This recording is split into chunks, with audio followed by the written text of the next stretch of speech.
And we're live. Welcome to another exciting edition of the Rdbp Bullshit Podcast, episode 1 of season 3. With your host with the most, the podcast god, Superfly Johnny Lee. And tonight, we have a special guest inside the house. But first, let me introduce my people. We got to my immediate left, Killian the Kid. What's up, podcast world? And to his immediate left, you love him, you know him. We got a big beard, Dudley. What's up, podcast world? And as you can see, sitting inside the studio, we got the man, the myth, the legend himself. We got the freak, Draven Lee. What's going on, guys? I just shared the link on my Facebook, so if you go on there, if you're not already watching, you need to be watching. That's right. If you're not watching, I'll just accept that you hate me, and maybe I'll probably lose a little sleep over it. Take it away, big beard. All right, Draven, thank you for coming. Of course, man. All the way from Tennessee, right? Tennessee, yeah. Wow, man. Crossville, about 3 hours or so away. All right. Well, I've drove further to get beat up, so. Thank you for stopping by. Of course. I always like to start with the roots of the wrestlers we bring in. Yeah. So how did you discover professional wrestling? Were you watching with your parents, your siblings? Yeah, my mom and dad, I was an only child, so Okay.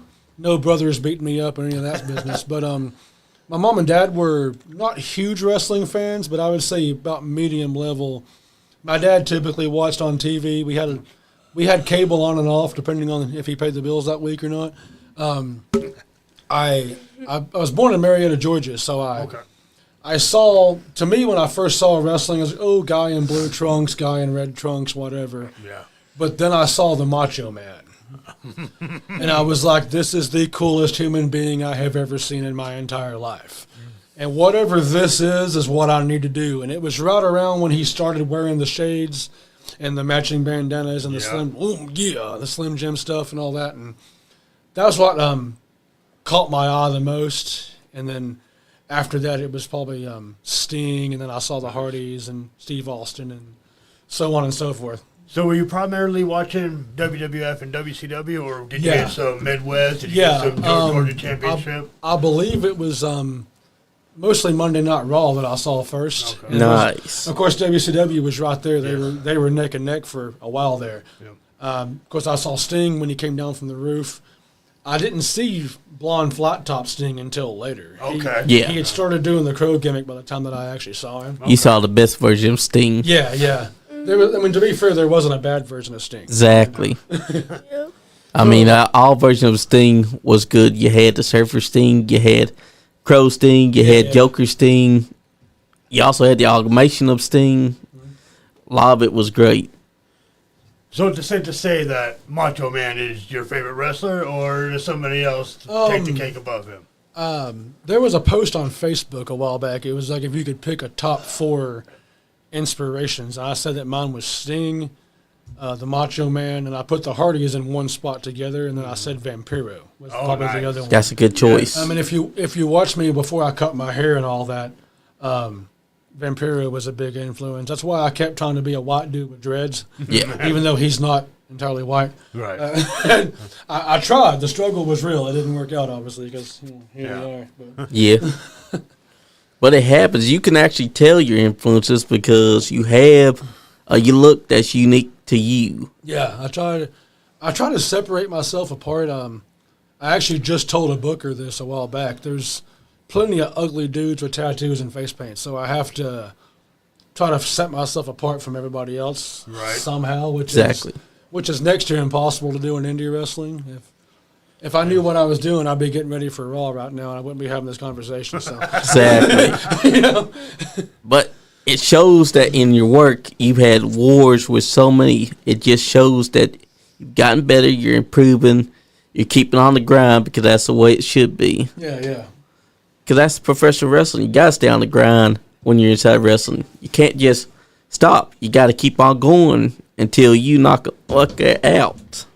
Yeah, it's really when I was able to do it for a living, it was a constant struggle. I felt like I sat on my phone more than I was actually in the ring, like trying to get bookings and then replying to people that wanted to book me, and then hey, I want this much money, blah blah blah blah blah. It started to feel a lot like work, and I hate work. So Yeah. it was always a back and forth struggle with that. Exactly. And I can feel your struggle because a lot of wrestlers, that whenever they first break in, it's tough to get bookings because you don't know who to talk to and you don't know who is going to want to reach out and bring you in to let you have the opportunity. Yeah. I mean, Chris Crow, when he was first starting out, he wasn't getting bookings. He was being booked as a tag team guy. Yeah. To him, he felt like he had it all. Mm-hmm. And he proved that he's right. Man, with Chris Crow, man, I feel like that dude could probably say, "Hey, don't book me," and somebody still would. Oh yeah, he would. So it's, I think it would be stupid not to book that guy. Yeah, I think it would be harder for him not to get booked than it is for him to get booked. He's probably still getting booked while he's hurt, and he has to say, "Hey, I'm hurt, I can't do it." They're probably trying to get him to do it anyway, to be honest. Yeah. Oh wait, we got a call. Oh, already? All right. You know who it is? We got the one, the only. What's up, Party Man Cam? Oh, Party Man. Oh, Party Cam. Man. All right. What's up, man? What's up? What's up? I had someone special that wanted to say hello to Draven. Hey, what's up, brother? It's Diego Holmes. You remember me? Hey, listen. Thank you for my first match, my singles match, bro. Okay. I loved it. You're talking about it 127. I want to let you know, you the man. Keep on doing your grind. Hey, up the road from my mom's house. Yeah, I gave that guy his first singles match. I remember that. Yep. That's right, brother. And that was a good night at the office, man. Thank you for that too. It's working. Yes, it's what. Diego don't know how to work anything. Yeah, Diego does not know how to work nothing. Dang it, Diego! He didn't know how to work then either, but I made it look like he knew how to. Hey, he still don't. Yeah. Me either. Exactly. So, what are some of your favorite matches growing up? Oh, growing up, man. Yeah. I think, like I said, I saw the Macho Man, but that was just the character. I remember seeing anything that kind of made me think outside the box. The TLC matches are probably one thing that really caught my attention. Nice, yes. Anything that you didn't see that every night. Of course, you can't do that every night, or you'd be in a wheelchair really early. I'm surprised they weren't in a wheelchair after that anyways. Yeah, specialty stuff like that was what innovation to me. Yes.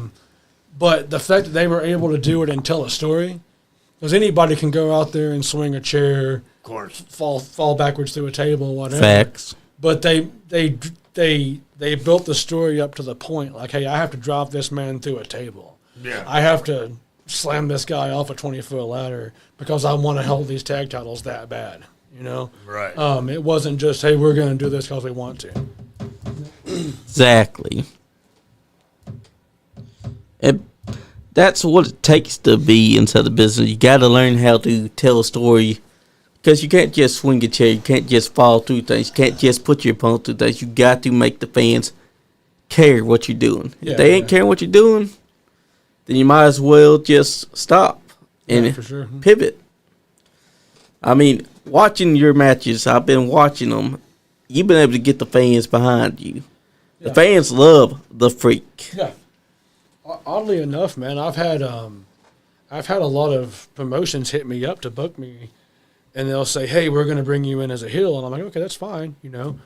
And they'll say, "Oh, there's no way that you're ever a babyface," and I'm like, have you watched my matches before you contacted me? Because like, there was a little town in Tennessee years ago. They were trying to get me and my tag partners and everybody.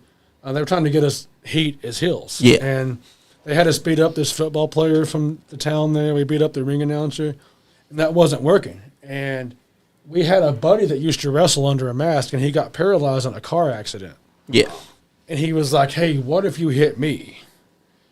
He's like, "I'm in a fucking wheelchair. Like, there's no way you're going to make it out of the building." I'm like, "You know what? Okay, sure." And his dad understood, and he's like, "Hey, hit me too. I'm an old man." So before we actually did the spot, we decided I was going to pile drive him instead. So I end up pile driving a handicapped kid, and the fans stand up and cheer for us. Holy shit. that just shows Yeah, that the and fans loved you. And I'm like, how are you not rushing the ring? And because when I first got ready to do it, I'm like, well, they don't think I'm going to do it. Right. You know, they probably think the locker room's going to empty out. They're going to stop me. We're going to run away defeated. This handicapped kid's going to punch me or something. But I pile drive him, and I'm just like, you guys are barbarians. Yeah, because they're loving what you're doing to this guy. You just like what I just did is not okay Right. by any stretch, and you're cheering it because you have problems and you should seek professional help. and sometimes when that happens, you gotta do a pivot Yeah. because now you gotta play the baby face. I get to the back, and the booker looks at me and goes, well, I guess you guys are going to beat up the hills next week. And I was like, man, I'm not even coming next week. I'm staying home and playing Xbox because this sucks. I don't know what to do. I was still there, though. I was just bluffing. Exactly, because they brought you in expecting you to be this mega heel, and instead you were mega over baby face. Yeah, there's places where I have been able to be the villain, but I had to really take it somewhere else. And Yeah. it actually kind of made me uncomfortable. Hey, I hear you on that because sometimes you gotta do what you gotta do to get the crowd to hate you. Yeah. Because otherwise they're gonna still love you. Oh yeah. Who's been your favorite opponents that you fought? My favorite opponents. Well, we've mentioned Chris Crow before I came out here. Chris Crow is definitely one of the best that I've had a match with. I had several matches with him. That dude's gonna screw around and make the money that I didn't get to make. So, hopefully he lets me borrow some. Sean Hoodrich is another one, just a pure athlete. Oh yeah, he was. You could be the worst wrestler alive and still have a good match with Hoodrich. Yeah. There's a few others. Really, there in Crossville, I've never had a bad match with anybody at that show. Down the road in Pikeville was the same way. C1W there in Cleveland was a good thing for a while it lasted. As far as my overall, if I had to pick I'd say a top 4 or a top 5, I would say Crow. I would say Hoodrich. I would say Cousin Condry is Nice. another one that's just. Condry's the same way. You could be terrible and still have a good match. Like he would find a way to make that be good because he refuses for it to be bad. That's right. Cameron Cox there is I think he's a Georgia guy. That's another one. I'm trying to think here. Thomas Cage, he's a Crossville guy. That's another great. I can't have a bad match with him. Hell yeah. I'll think of some more names here before I'm gone. Just shout out. I'll name drop. I'm not above it. Fought this man. Zodiac, man. So I got to wrestle Zodi one time. He made a set of gear for me, of course, the half camo, the half vault suit gear. Yeah. I got to wrestle him one time at the arena in Jeffersonville. Now I don't remember if it was XCF NBW, the show that Shane Mercer books. It might have been. Or if it was somebody else. I think Mercer was there either way because 100 shows have booked the arena. But we got to wrestle one time, and it was really, there wasn't a huge crowd there, but there were some folks there. And I did a couple little comedy spots. There was one where I was sitting in the ring, and Zodi was standing in front of me. And I made a caption on Facebook, when your dad walks in, you throw your toys on the floor. He wound up heart punching me in that match. That's when he was still doing the mask and everything. Yep. Zodi's an awesome guy, man. Yes. He gets it, and I don't think enough people know that he gets it. Right. Yeah. And that's the problem with him getting it is no one knows it. Yeah. Exactly. He just had a match just very recently. I just saw him post. I can't remember who it was with now. He posted something like yesterday. He wrestled Nate Hewitt a while back. I love that guy too. I got to lock up with him sometime before I'm done. Oh yeah, man, Evil Nate. Yeah. Yeah, we've talked a couple of times, had some interactions, but never met him in person. So. Oh, he's another great guy. Yeah, he's Josh Turner said, "Glad he had a great time in jail." a great time in jail. He said, ask him about his time in jail. Oh, yeah. man. Oh. So, all right. So we did this video shoot for that country singer, Sam Hunt. Yeah. He did a Folsom Prison Blues inspired video shoot for that Locked Up song. Yeah. You can look it up on YouTube. I think Josh is in there for a second, and I'm in there for less. But yeah, we did that. It was me, Josh, and oh man, can't remember the big guy's name now to save my life. There was a couple of wrestlers there. besides me and Josh, obviously, if you want to call me and Josh wrestlers. We went down there for that video shoot, and we told the people, hey, we can get hit, we can fall down, we can do a fight scene. We're supposed to be prisoners. Why wouldn't we be crazy? You know? Yeah. We wound up not doing much like that. I think Josh got choked out by a guard or something and didn't make the video. He says Tommy Coffee. Tom Coffee, that's it. Nice. Don't tell Tommy I forgot his name. He'll beat me up. I don't want those hands. But yeah, that was a lot of fun, man. I could tell. Big Johnny Cash fan. So. Yeah.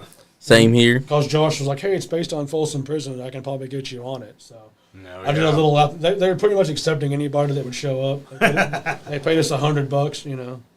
It was a lot of fun. And I love Josh, too. He's going to kick Cancer's ass. So. Yes, he is. Yeah. Fuck Cancer. That's right. If he doesn't, he's a pussy. So, you know. Yeah, fuck cancer. That's our oldest saying on the show is fuck cancer. Oh, yeah. Yep. Yeah, absolutely. We got Headlocks, Heels, and Havocs watching. They're a great podcast as well. Cool. Yes, They've been doing their thing since last year. We're proud to be friends with them. Brad, I got your shirt. Just let me know, brother.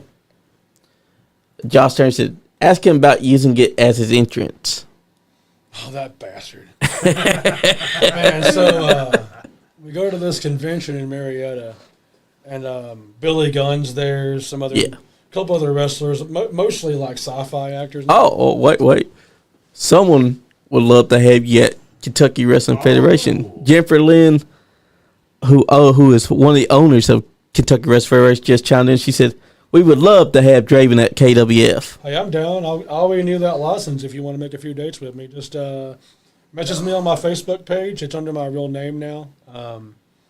Just find me on there, message me, and we'll work something out. And I'd love to come work for you. But yeah, back to that convention. We get there, and Josh is in the middle of battling cancer. Like he has a whole ass brain tumor. You know, any minute could be it. You know, and it's a serious situation. We had this group chat going for the convention, and me and Josh worked it the whole time, making them think we had real heat with each other. And they're like, if anybody touches Josh's head, I'm like, I'm gonna slap him as soon as I see him. Like, and then people were thinking that me and Josh really didn't like each other. So we get there. Hey, you said you were being a boo-boo sad face. I was. And we get there, and I talk about this three-way match. It was me and Grant Dooley, and I cannot remember the other brother's name. He does a clown gimmick, big old guy. And we had a triple threat match. It was a four-way match. There was another guy in there too, Connor. I can't remember his last name either. I'm drunk. So we get out there. We're having this match, but before we have it, I think I'm coming out last. So the other guys come out, and I'm thinking my Thundercash song is going to play that I stole from Aiden Wright. It was a band called Cody Parks and the Dirty South. They play Rob Zombie's Thundercash 65, but they sing Folsom Prison Blues. Aiden Wright came out to it first, so hopefully we're going to fight about it at some point and get the band involved. They said they were down. I messaged them for it. So that's right. Look for that at some point. But I thought they were going to play that song, and they play Locked Up. I didn't realize it was Locked Up because I didn't remember how the song started, and I'm mad. Yeah, I'm like, they don't have my fucking music. What the fuck is this shit? And I'm just gonna go. I'm not going out there until they play my music. I'm being a superstar, you know. Well, Josh comes back and goes, "You want to fight about it?" I was like, "You son of a bitch." He goes, "This may be my last prank on you ever." And I'm like, "You got to make it." I get in his face, and I'm like, all right, and I just kiss him on the forehead. I'm like, fuck you, I'm going out to it. Because he starts to tell him, he's like, oh, go ahead, play his music, the joke's over. No, fuck you, we're going out to it. Play it again. They restart, Locked Up, and I walk out. And pretty good match. It was a good time. Billy Gunn watched it. Apparently he liked my gimmick. But apparently also Billy Gunn was like, why was he going after that song? And Josh is like, well, you know. I don't know why he did that. I guess he's an idiot. I don't know. But yeah, Josh got me, and I still owe him one. So if he remains in the land of the living, I'm going to get him back. That's right. If he don't, I'll get him in the next world. He said, "How the fuck am I the only the one missing half my brain, and I remember this, and you don't?" And fuck you, Josh. And then we got David Linsville here, one of our good Connor friends. Martin. That's right, Connor Martin, wonderful wrestler. I'm sorry I forgot his name. We can fight about that too.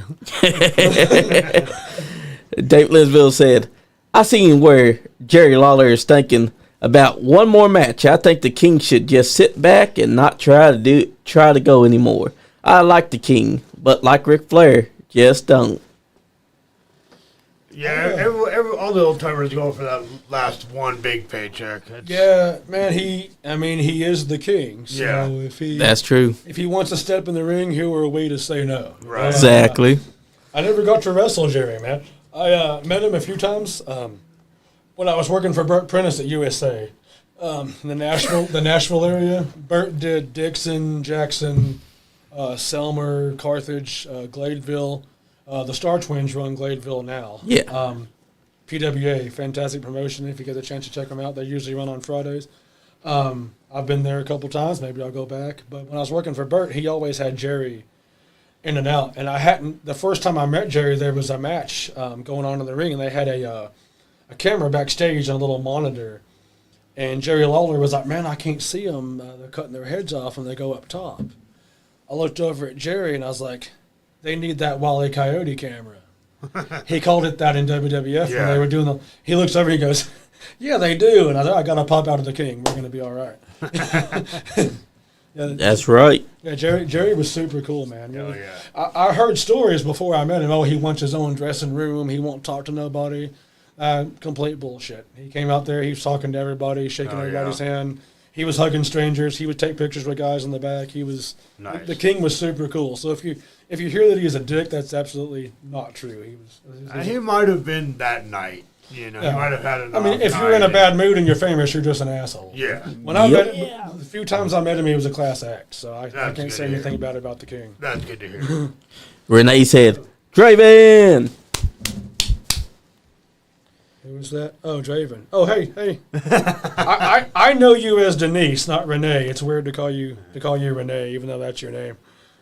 Josh said, another good question. Ask him about the time he worked as Danielle in a miniskirt, and that's how it made sense. He knew how to do face paint after seeing how great that makeup work was. I don't know if I remember that one. Let's see what time he... Oh, it's Josh. That's why I don't. Yep. Josh, man. I hope you're drinking right now and this isn't your regular brain. Not that you have a whole one. Me and Josh are going to fight in a cornfield, that's for sure. It can happen. Somewhere on cable, but he won't be. Jeffrey Dean Morgan won't be there for him to stand behind this time. So. Oh, y'all had Jeffrey Dean Morgan? Well, Josh was on The Walking Dead, so I was like, nice. Man, you stand behind Jeffrey Dean Morgan like a champ. Nice. Which I didn't get to do that, so he's got me there too. That's awesome. But, Terry England of Kentucky, he actually made Jerry King Lawler pay for something that he shouldn't have had to pay for. But Terry England was looking at him. He looked at Terry England. It was like a standoff, Mexican style. He wanted that money bad, and Jerry Pye said, fine, and paid for it. Hey, money's money. It's spent. Yeah. That's right. Michael Patricio Barrera said, I love the set. Mine isn't quite as cool, but it's me. Laugh out loud. John Gilbert said, how y'all doing? We're doing great, John Gilbert. If y'all don't know who that is, Big John Gilbert is right here on the wall. Big John G. Oh, yeah. I think I've met John a couple times. Heck yeah, he's a good dude. If I remember correctly, I think we met at least once or twice. Yeah. He's a good dude. I remember that he was working here in Kentucky, but now he's making Texas famous because he's worked for Trinity Championship Wrestling, which is also a good promotion that people should be checking out if they get the chance when they go to Texas, because I've heard some good things from it. Mm-hmm. Justin Donahue said, hello, gentlemen. Hello, Justin. But yeah, that's what it's all about in wrestling. You connect with people. Yeah. You end up wrestling your best opponents. Sometimes if you hate each other, y'all wrestle the best on that night. Oh yeah. And I've seen it with guys like Zodiac and Cass Jackson right now. Zodiac damn near made that guy eat his fingers at the last KWF show. I mean, Zodi will do that sort of thing. He will, especially without the mask now. He's got, if you ask me, he's gotten a bit crazier than he was when he wore the mask. Yeah. He said, don't make him take off his vest, because once he does, you're going to see another side of Zodiac. But that's the thing too. We could see you versus the Unmasked Zodiac right there at KWF. I would love to wrestle Zodiac anytime. And there's a lot of guys who I think you would do good wrestling. There's guys like Cash Jackson, guys like our champion OG Ugly, Omega. There's tons of your talent here in Kentucky, and there's tons of talent over there in Tennessee as well, and in Ohio. You talk about Omega D. The first time I met him was, again, working with Bert. The first time that I got booked for Bert, Bert had actually sold the promotion to these two brothers. They wound up selling it back to Bert a little bit later, but they had just taken it over, and they reached out to me, and my first match there was with Omega, and he actually wore boots then. Oh, man. Yeah. I've seen the picture, too. Yeah. He posted a picture earlier. Now, that was an earlier match. He was wearing boots more, but I think either one of the last times he wore boots was with me. Nice. And it's like, well, I guess that's kind of monumental. Like, Yeah. he quit being able to afford shoes or what? Yep. Yeah, but no, Omega's one of the good ones, man. He's a good dude. He's a good wrestler. He is. He gets it. Like I said about Chris Crow, I can say the same about Omega. He's gonna fool around and make some money. Maybe he'll let me hold a 20 till Friday. That's right. Justin Donahue said, I'm hoping for 2026 a match against Draven. Hey, you name the town and get him to pay me, and I'll be there, my dude. Let me sleep on your couch after I kick your ass. But you know that's how it is. You meet new wrestlers that want to have a piece of you, and just like we're seeing right now, Justin wants a piece of you. KWF definitely wants to have you working for them because there's several good talent there that would want to lock it up with you. Probably Zodiac would want to run it back again. Yeah, I had the Kentucky license there a few years ago, and I got some bookings and everything. And after a little while, I wasn't really going back into Kentucky, so I was like, well, I'm not going to renew them if I'm not going. Right. It's like $30. It's not going to break the bank, you know. Right. So I figure if I need to get them again, I will. I don't want to just get one match. I want to try to get a few, tell a story. You know, that shit pays for itself, you know. So. Of course. I do think that KWF is the place that likes to do stories. For sure, I'm definitely interested. There's also EWA, Elite Wrestling Alliance. They also are a pretty good company here. Yeah. Justin said, deal. Cool. We'll work something out. And that's the way it should be because in wrestling, you got to make these opportunities. You can't just let them go by you. You got to go and grab it by the horns and say, this is my time now. Yeah, independent wrestling is a lot of being on your phone just trying to get people to pay attention. Yep. And it's back in the old days, you know, I think Ricky Morton had talked about it a little bit, like they didn't have social, they didn't have YouTube, Right. didn't have Facebook, didn't have Instagram, all that stuff. Now it's as simple as saying, well, hey, here's this YouTube link, you know. Yeah. Here's a babyface match, here's a heel match, here's a promo. And if you're able to, you can make a resume and be like, and here's also a resume with my name, what I'm go by, my hometown, and here's a list of matches that you should check out on the YouTube that I've already take the opportunity to get links for. Right. But in the old days, it was you had to send a tape in the mail. Yep. And they might watch it, they might not, they might throw it in the trash before not even open it. Exactly. And then the other way was just going to events and saying, hey, I'm trained, I'm a wrestler, and they might look at you like you're stupid. Oh, are you really? They might have you set up chairs and never use you. Exactly. And you might get a chance, and they realize, hey, this guy can actually work, or they might not even watch it. They might just put you out there and have somebody job you out. So I think it's a lot easier to get eyes on you now, but that also makes it harder because everybody's getting watched. That's true. You got 10 guys trying to get one spot, only one of you is going to get it. So. Exactly.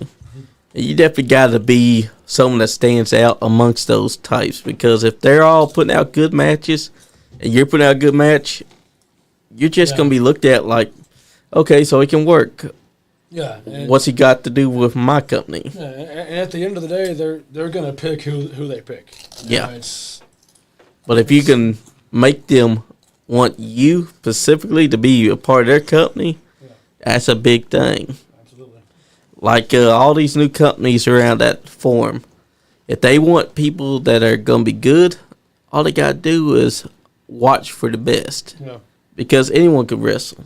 But it takes truly someone good to make those guys go, damn, I need that person to make my company what it is. Right. And you got a unique look. And for what I've seen, you can either wrestle the normal way, Yeah. or you can do deathmatch wrestling. I try to mix it up and not be like. I think that with the character that I do, it doesn't make sense. I don't think there was money in me snatching headlocks. It's more chaotic, and I hit suplexes in the bleachers and shit. Yeah. It's. And that works because most crowds haven't seen that happen. Yeah. Most of them be focused and seeing regular ways, but you're bringing unique ways of doing it. Yeah. Have you ever heard of Primo's Pro Wrestling out in Colorado? I know the name. I don't think I've seen anything, but I've They've probably seen it. got Slave to the Deathmatch tournament. Oh, okay. So if something you're interested in, It sounds like fun, yeah. I know the promoter out there. Okay, So. you going to pull some strings? Yeah. Well, I can just put you in contact with Yeah, them. absolutely. I'd definitely be interested. And I'm sure that you've heard of John Bullard from Chicago area. Yeah, I've heard that name as well. Yeah. He's got a good promotion as well. It's called Fantastic League of Wrestling. I like Chicago, maybe more in the summertime. But, yeah, for sure. It's probably cold out there right now. Yep, it probably is. Yeah. But I will say that there's a lot of promotions out there that could use a guy like the Freak Draven Lee that could bring his unique violence to the world. I've slowed down a little bit. I think I'm going to branch back out. 2026 might be it. It might not. I haven't decided yet. I've got nerve damage in my shoulders, my left arm, my lower back has permanent tears in it. My feet are actually numb right now, just sitting here. And I get that. So it's like, I'm going to go till the wheels fall off, but I want to have kids one day. I want to be a husband again one day, so that's something to consider. I don't want the business to define me. Like Scott D'Amore's advice was, don't let this business define you. So I think I can probably do it for a long time if I do it sparingly. Yeah. Yes. Or I can go full time for a year and get a year out of it. I think I'll do a few shows a month and get some longevity out of it. And that's understandable. I can always pop back in and do something that I love. Yeah. Instead of looking back and saying, man, I wish I hadn't took these bumps and done all this stuff. Exactly. It's, And that's what it's all about, is that you're realizing you can make it longer if you do it sparingly. Yeah. Because most guys, they don't get that chance. Some of them will keep on going until they can't even do what you're wanting to do. yeah. Which is something that a lot of guys could learn from. 'Cause that advice that Scott gave, that's actually pretty good advice. Not to let it define you. Social media is buzzing right now with William Regal making that post about brother taking that neck bump with John Moxley. Yeah. And I think that was done as safely as they could have done it, but it was still a very dangerous bump. Sure was. And William Regal's career. I mean, William Regal had a good run, but it was arguably cut short because of his neck problems. Of course. And Tracy Smothers talked about the bump card. Once the bump R.I.P. to him. Yeah, I love Tracy, man. He was awesome. And once that bump card's punched out, you can't unpunch that shit. Yeah. To a certain degree, you got people like Edge that was able to come back after 9 years, but he was able to heal up and have those new age surgeries that saved him. Yep. Otherwise, he wouldn't have been able to come back. And who knows how next week might be it. You never know. Yeah, his card still With those kinds of issues, and like you got Bryan Danielson who was able to come back after being told, "Hey, you'll never do this again." right.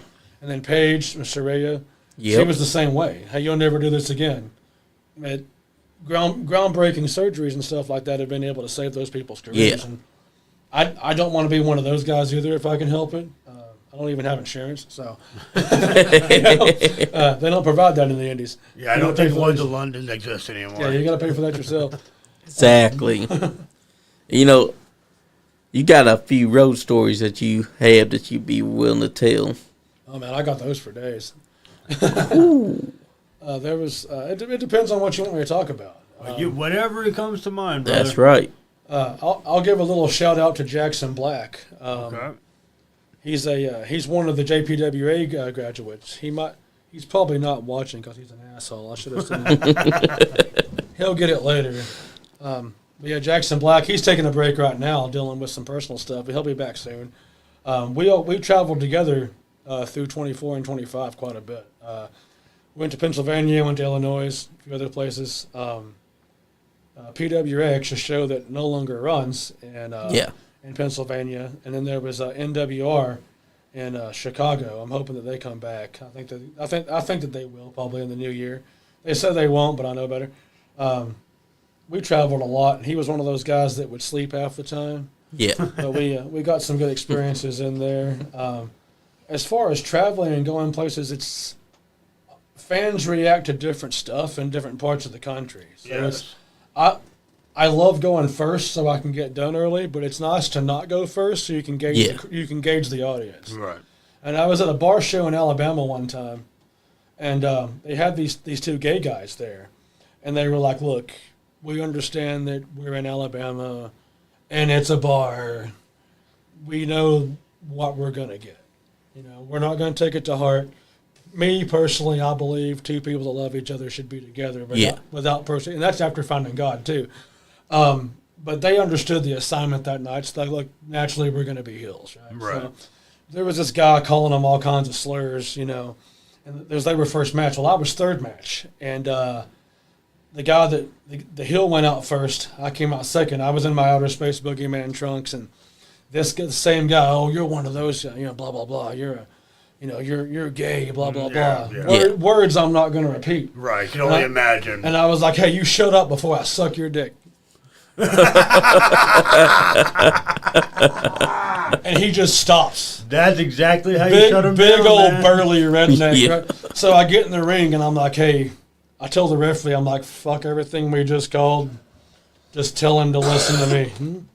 And you. The referee goes, me. I'm like, yeah, listen. I tell him we're going to lock up, I'm going to duck, and I'm going to DX him. But not yet. So the guy keeps trying to talk, and I was like, hey, you keep talking. Nah, I'm going to do it. So I leave the ring, and the guy takes off from me. So I go chasing after this guy. Complete stranger. Right. He leaves the building. I turn around. There's stands in this bar. I turn around, and I go, I guess he didn't want his dick sucked. And they're just laughing. So I get in the ring. We finally go lock up. I duck him. I do the DX chop. Crowd starts chanting, suck his dick, suck his dick. I had a valet with me at the time, and I was like, hey, tell her to jump up and tell him to run at me and almost get her. So she jumps up on the apron, he runs at me, I duck, he almost hits her. She understood that she does it too. Boom. They start chanting, suck her dick. And I'm like, we're not doing anything now. I think I took one bump, and that was the finish. I put him over. And it was... It's totally stupid, but it was so perfect at the time. It works though.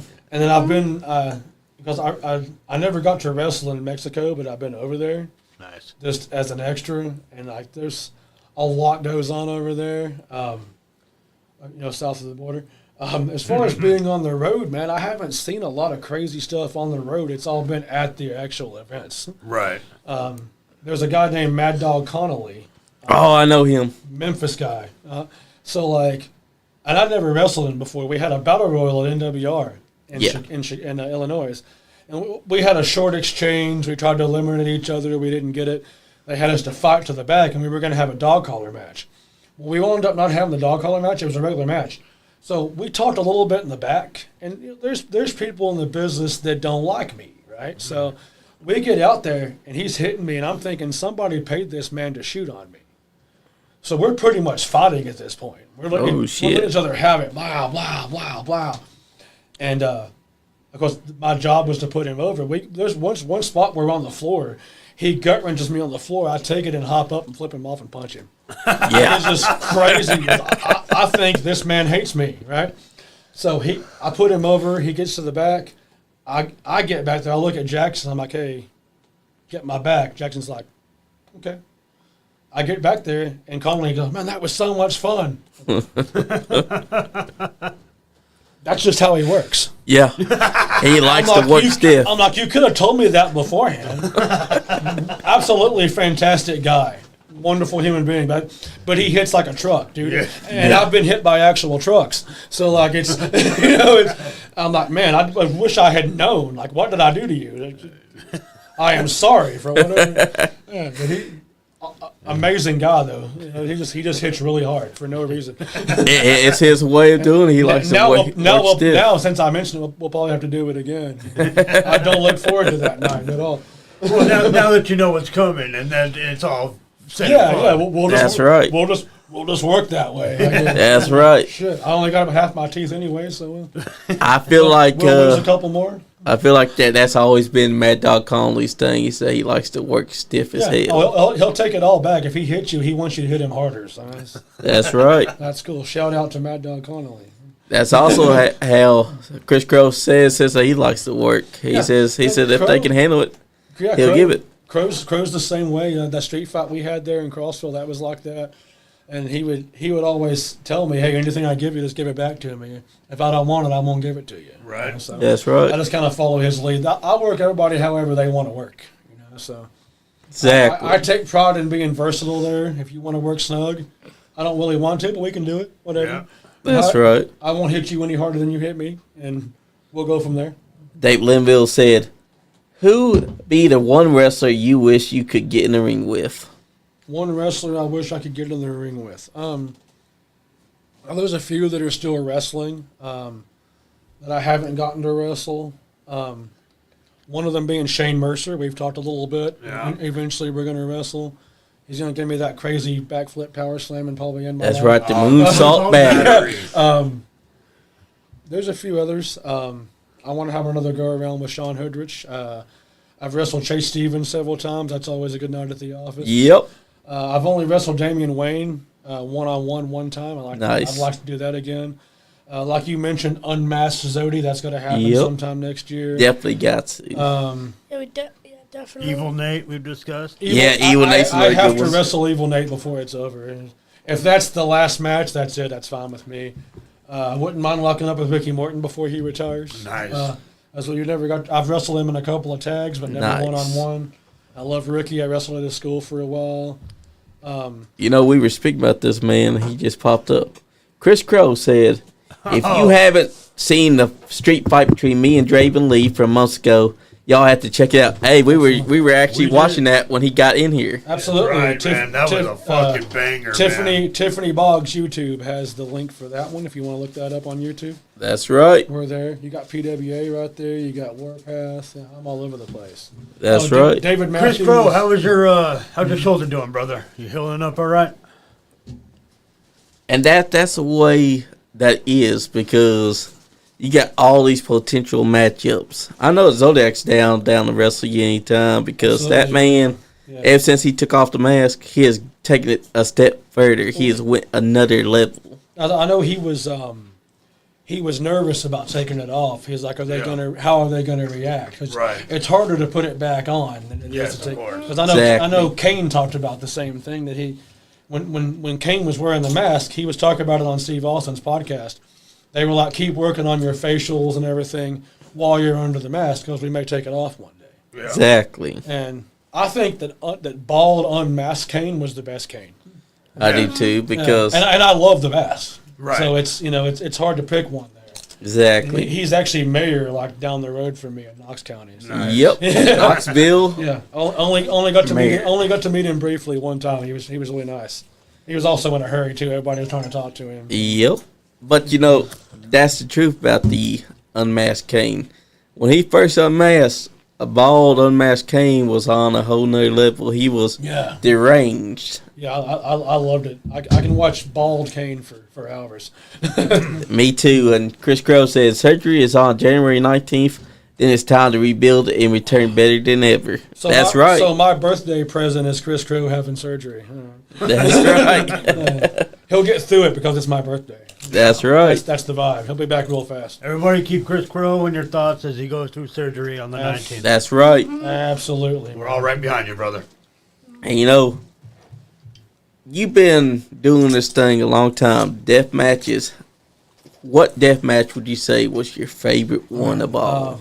There's a guy, I cannot remember where he's actually based at, but he wrestled for Total Psychopathic in Knoxville, Raven Havoc.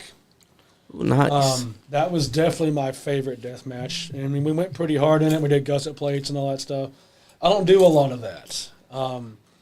Deathmatch wrestling gets a lot of heat, a lot of shit. It does. They'll talk about how old deathmatch guys can't work, and sure, some of them probably can't work, but a lot of them really can work. They just enjoy. Raven Havoc can have a regular match and it'd be really good. He just likes having death matches. Right. Exactly. John Wayne Murdoch can wrestle circles around people. That dude can straight up fucking work, but he loves death matches. That's right. I honestly would not want to try to outwork John Wayne Murdoch because he's just so fucking good. Exactly. I'll have a death match with him because I don't have to work that hard. Yeah. And I watched him. He'll definitely outwork me because he's really good. Super athletic. He just doesn't look like it. You don't see him in Walmart and think he's an athlete, but he can go. And I watched him actually work a match without death match wrestling. Oh, yeah. He can wrestle, man. He just prefers to do death matches. Nick Heim said, ups and downs of wrestling in Kentucky versus Tennessee, and do you prefer me or the other? One or the other. I haven't wrestled as much in Kentucky, so I it's hard for me to talk too much about Kentucky. I feel like I lean toward Tennessee, but Kentucky really has the same Southern style. Yeah. A lot of your fans in Kentucky and Tennessee are more old school. They don't respond as much to the flashy, super indie, a lot of flips, a lot of dives. Right. But then there are some that do. I think that if you can tell a good story in the South and then you include the high spot stuff, you're going to get the best response. Exactly. And you can get away, and you can get away with being a little goofy too. I'm doing that in a match here. I was saying that. Giving someone a purple nurple, a double purple. Yeah, nurple. and that's the thing with my character. I can go out there and be goofy, and I can turn around and catch somebody on fire the week. That's after. right. Yeah. You know? Because that's how wrestling is. Yeah. Wrestling is a story that you can suspend your belief for. You can definitely believe that a man just set another man on fire and the police ain't going to do shit about it. Yeah. Because wrestling's the only place where you can get away with arson, kidnapping, almost murdering someone, and making someone eat glass.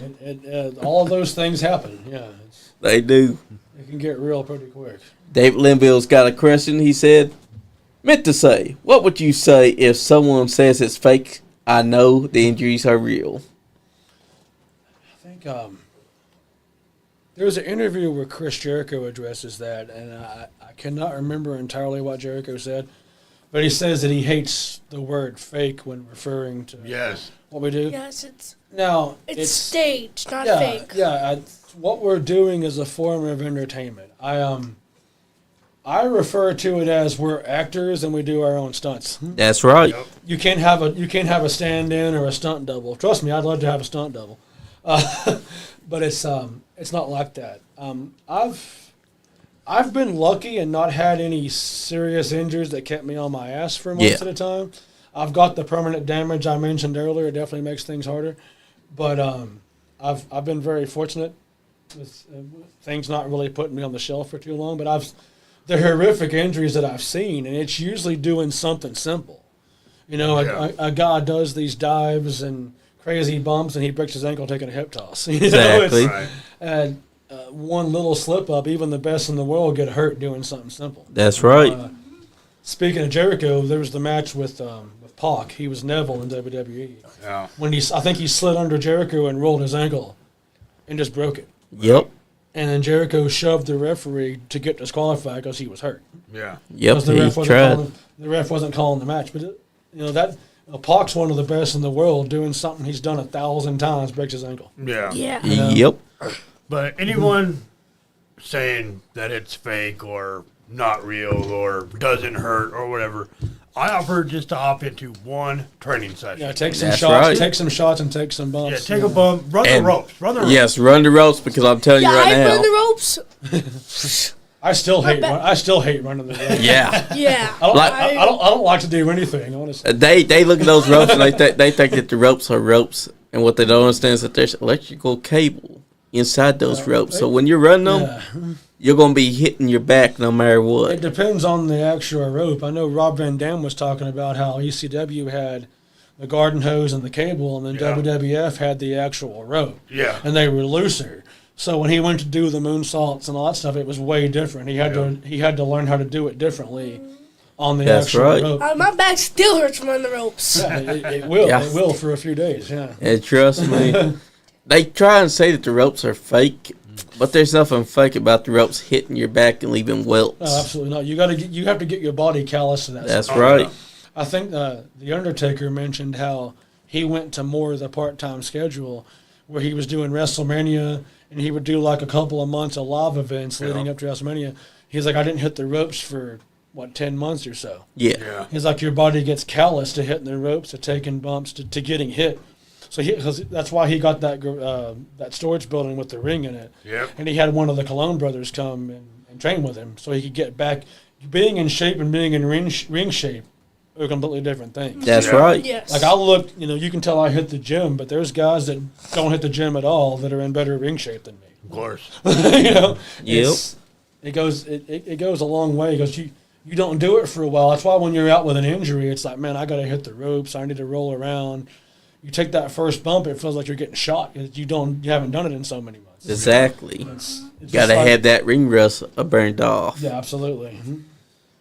Michelle Starney said, "We'd love to see you over in the Mid-South area." The Mid-South area. Well, you're going to see me in... Is that who I think it is? Yeah, you're going to see me in Clarksville in April. Nice. So I got a special place in my heart for Clarksville. Some old backyard buddies started a promotion there called Clarksville Wrestling Federation. They did it years ago, and then William Alexander, he used to wrestle as Telly Pace. He's more known as William Alexander now. Him and his family run Billy Pace Memorial. They're going to do that in April. So I'll be there April 4th, and I think they're back in August. So it's me, Chris Michaels, Damian Wayne, and Anthony Ingram in a 4-way ladder match. Oh, and Chris Michaels, we know him all too well. It hurts already. I don't even. But yeah, it's gonna be a rough night at the office. That's 3 heavy hitters and me. So I have the honor of saying that I've been punched by Chase Stevens while he's drunk. Oh yeah. It was at I think it was 2 years ago. It was at a Caverna Super Show. He was drunk and he was trying to teach me how to the working punches and he just hit you. Yeah, punched me inside the face and I just said, well, I got punched by Chase Stevens. That's an honor. I love Chase, man. Chase doesn't like people saying it out loud, but I'm gonna do it anyway. I'm gonna do it anyway. He's one of the good ones, man. I've seen a car full of green guys on a show. Yeah. And Chase walked up and said, "Hey, you guys good? Did they give you your money? Do I need to go in there and get it?" Because he will. Yeah. He'll come out with a little bit more than they owed you. Yeah. But you guys need to eat, and he'll take them to like Buffalo Wild Wings, and he'll pay for their food. Nice. And so you guys use that money to get home, buy something for your old lady. I know she's mad that you're at this show. Yeah. He makes sure that these green guys get taken care of. Hell yeah. And he's like, man, that didn't always happen for him. So he exactly. makes, and he's one of the good ones. So I'm gonna break a little kayfabe there and put Chase over because he really is one of the best, man. You'll hear bad stories about him beating people up and shit like that, but that was usually when they deserved it. David says, any stories from Memphis, like wrestlers you met, like Dutch Mantel, Austin Idol, Bill Dundee, or anyone like that? Memphis, man. So when I was working for Burt, we were doing the TV tapings, and you usually have like 3 to 5 minutes for a TV match. And I saw Bill Dundee from kind of far away, but I hadn't got to get to him yet. Nice. And this guy that I was wrestling for 3 minutes, we were going over some spots. Well, Bill Dundee goes, "Are you fucking wrestling or dancing?" I looked at Bill Dundee and I said, "Yes." A little bit later at Tennessee All Pro, they booked Bill Dundee with a guy there. And Bill was the only one that Bill knew. So he walked up to me first. He goes, "Who's got the pleasure in my body tonight?" And I was like, "Oh, he's not in here yet, but when he gets here, I'll have him to walk up to you." And of course, Bill was nothing but professional, and he made the guy look like he'd been doing this for years, That's right. That was a little funny, you're dancing or wrestling. And we were standing outside the building in the arena in Jackson. He goes, "Oh, we used to pack these buildings out. Now everybody's fucking smart." I'm like, "Bill, if you're so mad, why don't you stay home, my dude?" And Dutch Mantel, I did a seminar with him when I was 21 or 22. And nice. he called me Vampiro the whole seminar. And then Tracy Smothers was the same way. He called me Vampiro for like probably a year. And then one day Tracy walks up and goes, "Brother, what's your fucking name? I keep calling you Vampiro." I was like, "It's Draven, sir." He goes, "Sir, I'm Tracy." I was like, "Yeah, yes, sir. I'm Tracy. Yes, yes, Tracy." I think I called him sir the last time I saw him in my life. But who else did he meet? I've never met Austin Idol though. I know of him, but we've never met. As far as Memphis, of course, the King. I mentioned Jerry Lawler earlier. Yep. Jerry Lawler was a stand-up guy. Got to meet Coco Beware. He was really cool. Nice. He really does. He legitimately does train the birds. So that's a real thing. Heck yeah. Yeah. As far as Memphis legends, that's about the only ones that I've had interactions with. Yeah. Mark McGee said, "What's up, Draven, my brother?" Oh, Mark McGee, what's up, man? Nelson L. Lowry said, "Good evening, guys." What's up, Nelson? What's up? Dave Linville has yet another thing. He said, "Lance Russell always said, pound for pound, Dundee was one of the toughest, if not the toughest guys he knew." That's true. I still don't think that Bill has actually retired. So Me either. he's probably not going to bump for you, but he'll punch you in the mouth. Yeah, That's right. But that's a great thing that you got to meet Bill Dundee. Yeah, One of the toughest guys, one of the funniest guys in the business. Yeah. Wealth of knowledge. And Coco Beware doesn't get his flyers a lot either. No, Coco was a class act, man. We were at a show in Woodbury. There's a wrestler known as Uncle Biff, Lee Byford. He and another guy booked a show in Woodbury, and they booked Coco. That's how I met him. And I met him another time after that, but the first time was at that show in Woodbury, and he was super cool. You always hear like, "Oh, don't ask him for pictures. You're a fucking mark." Blah blah blah. Well, I walked up to Coco. I was like, "Hey man, like, could I get a picture? Like, I'm not gonna post it." Right. Coco goes, "Hey man, don't worry about that. Come here, let's take a picture." We took one and I posted it, and it was the same way with the Boogeyman. Oh yeah. I figured he's gonna kayfabe me. There's no way. He goes, "Fuck that. Take a picture of me. Come here."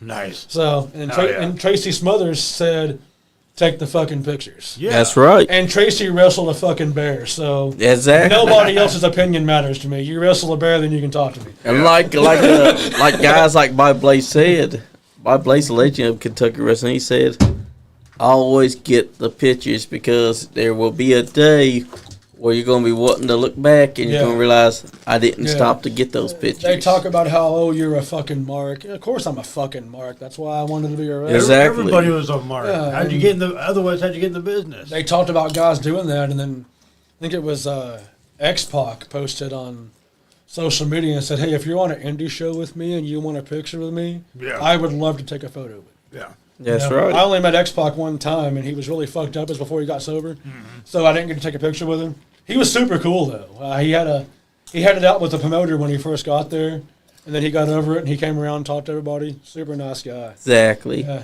But you hear so far I've only met a couple of people that were kind of shitty. Yeah, there sometimes is. My heroes were mostly class X, so Good. I have that, which is nice. Ben Campbell said, "What a stand-up guy Draven is." Oh, Ben Campbell, what's up, dude?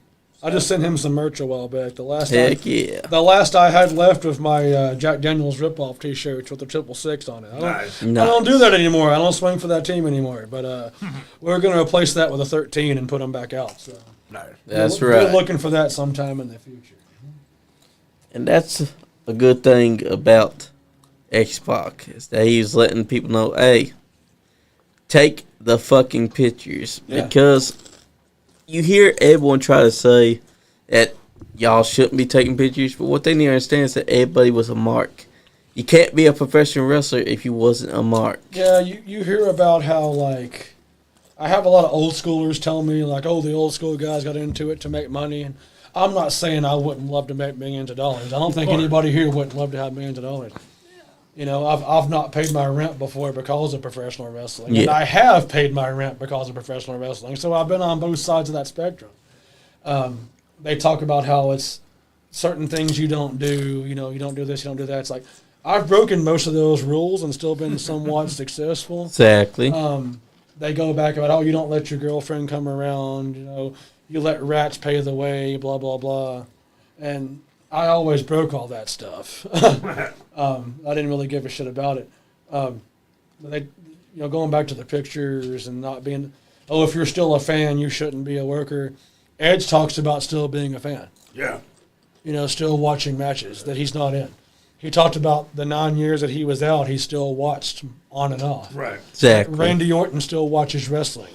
And I've said a few times that I think as far as the guys that are currently doing it, I think Randy Orton's the best. Yes, he is. And Damian Wayne, we don't agree on everything, but we'll agree on that. If DW chimes in on, he probably won't. He's probably busy. But I think that Randy Orton is the best currently wrestling. Oh, yeah. I'm not saying he's the greatest of all time. That's up for debate. But he's the best that currently performs. His facials, his selling, everything is perfect. Yes. And he still watches wrestling. He sure does. I think one day when I hang it up for good, I'm still going to watch Monday Night Raw. Right. I'm still going to watch AEW. I'm still going to find the Japanese stuff and watch it. That's. I just love wrestling. Sometimes it's really bad, but it's usually pretty good. That's right. If you sit through one of my matches, you're a trooper. So, but I think that it's perfectly okay to just love wrestling. Exactly. Yes. And if you don't love wrestling, then why the fuck are you even talking? Go Exactly. go do whatever thing it is that you want to do and leave me the fuck alone. What kind of Japanese wrestling do you love? Man, I was always a great Muta fan. Good choice. Of course, New Japan Pro Wrestling is, I guess that's the bar, that's the standard for Japanese wrestling. I was a fan of Kenny Omega before he transitioned more into the United States. I met Kenny briefly. I don't know if he still does it. He was a ambassador for Redcon. Yeah. The pre-workouts and all that stuff, and he was at a show that I was at. I don't think he watched me wrestle, but I at least got to speak to him. Nice. He was, Nice. but it was one of those everyone was trying to talk to him. Of course. So he was kind of saying, "Hey, yeah, quick selfie, yeah, I'll sign your thing, okay, yeah," and just kind of trying to make his way out while still being professional.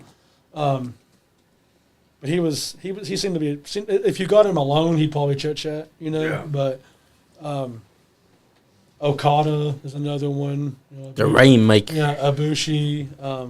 I love the Tekken series. So King being based on a couple of Japanese wrestlers, Yes. and apparently they actually did the motions for all that, which is pretty cool. And he has an Okada gear on one of the games, so that's. That's right. I always wanted to cosplay King, but then Brian Cage did it, and he's way more jacked than me, so I'm just not going to do it now, I guess. There's also the Yakuza series that also loves Japanese professional wrestling. When you have the mob on your side, I guess you're, a lot of cool stories from Japanese wrestling. Jushin Liger, of course, is another one. Have you made it to Japan yet? No, I would love. I don't know how well I would hang over there, but I would at least get my ass kicked gracefully. Yeah. So. Japanese promotions, if you're looking for a jobber, I'm your guy.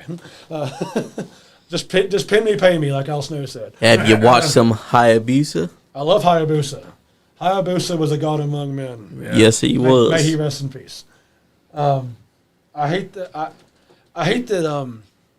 some people make they make false assumptions when it comes to Japanese wrestling. Yeah. I heard about some guys that were trying out for something like that, and Shinsuke Nakamura was one of the people watching, and they were knocking the crap out of each other, and Nakamura was like, whoa, we got to do this every night. Yeah, right. You make them believe we're knocking the shit out of each other. I mean, sometimes you just hit each other, whatever, it happens, Right. but not all the time. Exactly. Like there was that match with, I think it was, Sheamus, Drew McIntyre, and Gunther. Yep. Yeah. Used to be Walter. He's Gunther now. They had that triple, and they had bruises all over themselves. But they don't do that every night. Exactly. You work like that every night, you're going to work a few years, and that's it. Exactly. And it's there's that common misassumption that they just beat each other up. There's a different form to the art in Japan than there is over here. Yeah. Exactly. Your punches definitely won't look like shit in Japan. They won't allow that shit. Because they want it to look as real as possible. Yeah. But they take more pride in it looking like a legit competition. And even the fans take pride in that because when they're clapping, it's because they approve of what's happening. Yeah. When they're not clapping, you might as well go back to the drawing board. There are guys that come over here in the Indies that work that style and make it believable. Toby Farley is one of those guys. If you ever have the chance to have Toby here, bring him in. He'll probably ask for some money. Whatever. Give it to him just to come talk. He likes to work that Japanese strong style, and he can do it very believably. Nice. To be born and raised in this. He actually did a small tour in Japan too. So, and you go back to Chase Stevens. I think Chase can work that style too. Yes, he can. I mean, he might actually just hit you, but he probably won't. It just depends on the day. Exactly. Yeah, but I think it's an art that's not understood fully by American fans. Right. And I can say that confidently because I don't fully understand it either. Yeah. You know? That's why I said I don't know if I can hang, but I'll try. I'm a lot more old school myself. So That's right. You mentioned Chase Stevens. Well, at the Converting Super Show that I was at, where I got punched by him and Chris Crow had a match together. And I tell you this, on the outside, he hit Chris Crow hard inside the stomach. Chris Crow shrugged from him like, all right, we're going to do it this way. He hit him so hard that Chase was like, all right, yeah.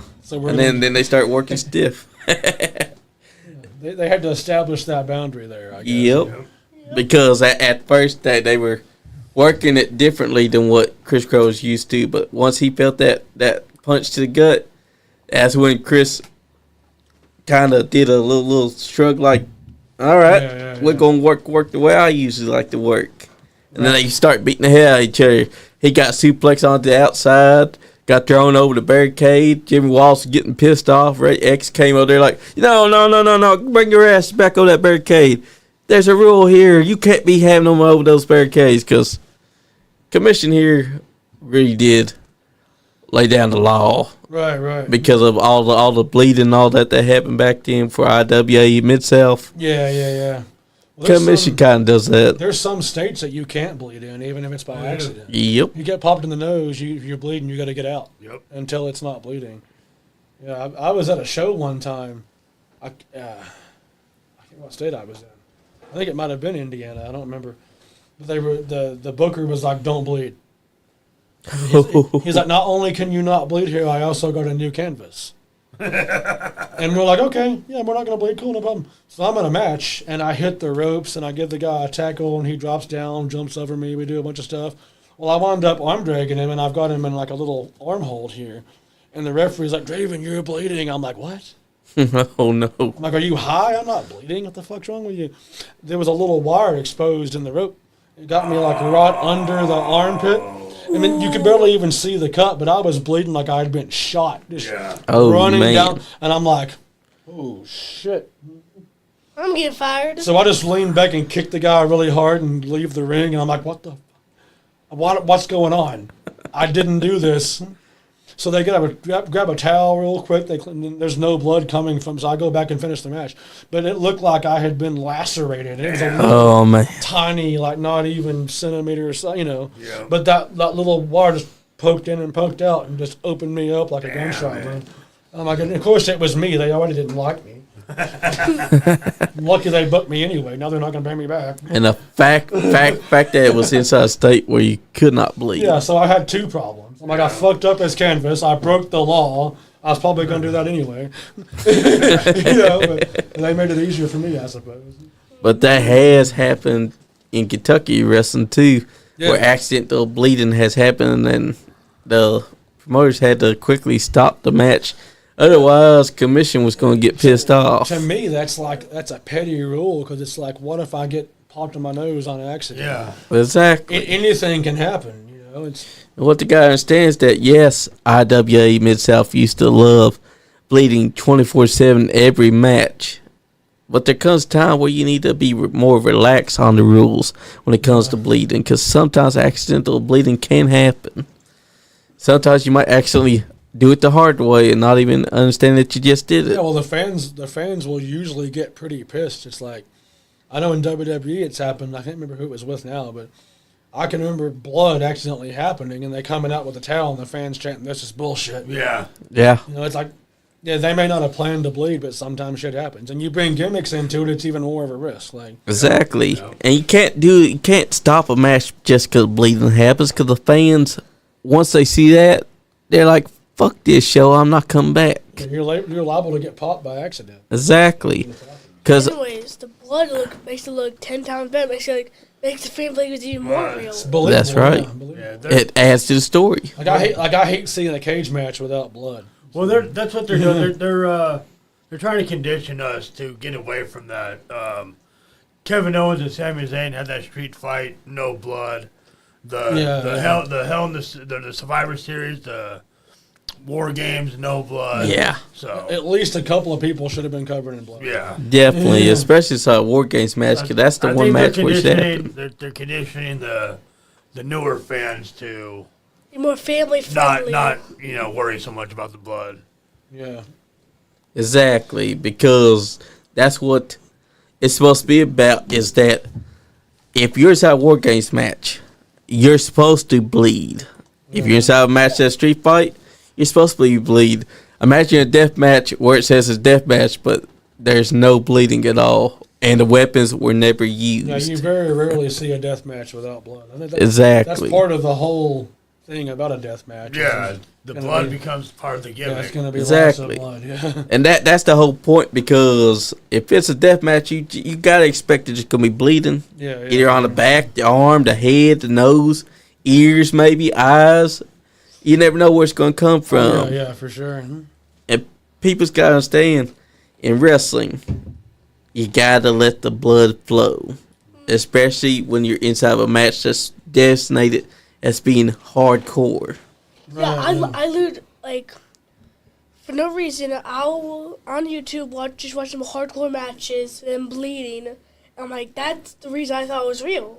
I Yeah. thought wrestling was real. See, YouTube makes it easy for hardcore matches to be I'd found. be like Oh, yeah. WWE hardcore matches. Man, that's some loose ass ropes. Yeah, that was a weird time in my life. Yeah, yeah, those are very loose. Looks like I'm somebody- surprised that you were able to get up there and not fall off. Honestly, it looks like you're in somebody's basement. Yeah, that ring goes up and down a lot, so it's Yeah, It was like someone's basement. that was an old venue in Crossville. It used to be a bar. yeah. Yeah, the roof was very low, so the guy that was Yeah. renting the building actually got permission to take that roof out and take it up, so we could at least do some simple top rope moves. Yeah, because they had Alex Zane there one night, and like half his good choice. Like half his offense was just gone. Oh man, Alex is like, y'all expect me to jump from the top rope Yeah. with this? Yeah, he was kind of like, I'll do some standing stuff. Okay. He had to basically drop his entire offense and become some. Yeah. Oh, Luckily, someone's wearing a Peacemaker cosplay. Luckily, Zane can wrestle too. So that's, Yeah. Yes, he can. That came into play that night for sure. And he's got the Taco Bell sponsorship over there in Japan. Yeah, that's insane. I love Zane, man. So do we. He's one of the good ones. I thought you were giving the fin, giving the ladder. Our host at Nice Game actually knows his cousin. Okay. And he's been trying for years to get Alex Zane onto the podcast. Right. One day it's going to happen because of the cousin. Okay. But that's the thing, too. Well, Zane was originally from Kentucky. Yeah. Yep. He lives in Florida now, I believe. Yep. When he's in the States, he's usually in Japan. Lexington is his hometown. Yeah. I feel sorry for And him. this match here is with Cousin Condry, and it looks like there's a casket. Yeah, it was a casket match. We had built that feud up for a few months, packed out the building, swanton on the ladder. That was dumb on my part, but whatever. Hey, it happens, though. And we, In the moment, you probably wasn't even thinking about it. Well, I And mean, then after you did it, you were like, well, fuck. yeah, a good night at the office, man. Condry is one of the good ones. Like I said before, he's going to fool around and make some money if he's like. Yep. And you got Peacemaker out there watching y'all. That was a Halloween show, so everybody was dressed up. Nice. I came out. I did a Bray Wyatt entrance. That was the year that he passed, so I did. Yeah. I had a lantern. 2023. I had a lantern, and I had a Hawaiian shirt that I wore out before I got to the ring. And Nice. all that stuff. That's right. Yeah, it was a lot of fun. This is my first time seeing Condry without his mask. Yeah, it was super hot, and I think when he knows he's really going to have to go, he'll find a reason to take it off. Yeah. Nice. He tried coming out of it for a while and was like, "No, I guess that ain't it." Yeah. But Sometimes you gotta wear the mask even if you don't want to wear it. yeah. Seen a couple Because sometimes the mask matches. becomes like a personality. Yeah. Look at Zodiac. 25 years he wore the mask, but he was also being Mikey Motor on the side as well. Yeah, he changed all of his style and stuff up too. Yep. Without the mask, yeah. And that's the way it's supposed to be in wrestling, because if you're going to be... Look at Rey Mysterio. When he went without the mask, he had a somewhat altered version of his moveset. Yeah. Then when he put the mask back on, he brought it back. Yeah, I remember when Ray had the horns. Yeah.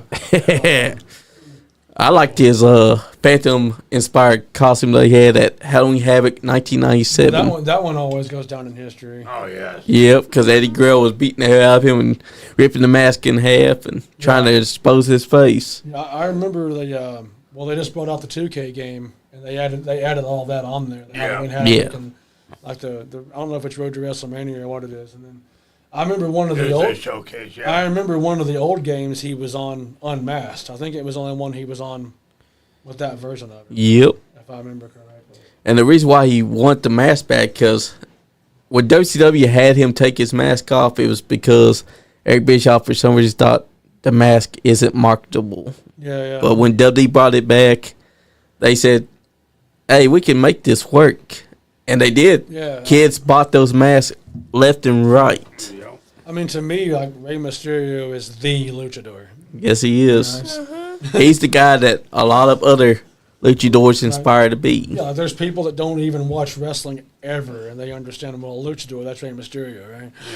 Exactly. And they even know That's how. that thing Rey Mysterio does. They even say his move's name when they see it. Yeah. And they not watch wrestling at all. But as soon as they see Rey Mysterio, they're like, I know that guy. Right. And that's the way it should be, because Rey Mysterio built his name on recognition alone. He was able to do moves like the Hurricanrana, the 619, which started out as just him running the ropes and doing the tiger feint, and then get backside ring and making the fans think he was going to do a moonsault. Yeah. But he said it was Michael Cole and Taz that helped him come up with the 619, because they saw him do the move, and he was looking for a name, and then Taz, being a number guy, he's like, well, why don't we call it the 619? And because it being San Diego's call sign, that's how the move became itself. That makes perfect sense, yeah. And he's the only one that I've seen that's pulled it off besides Dominic Mysterio Yeah. to do it the correct way. There's a few others in the indies that do it. There's a guy that, I can't remember who it is, that does a reverse one.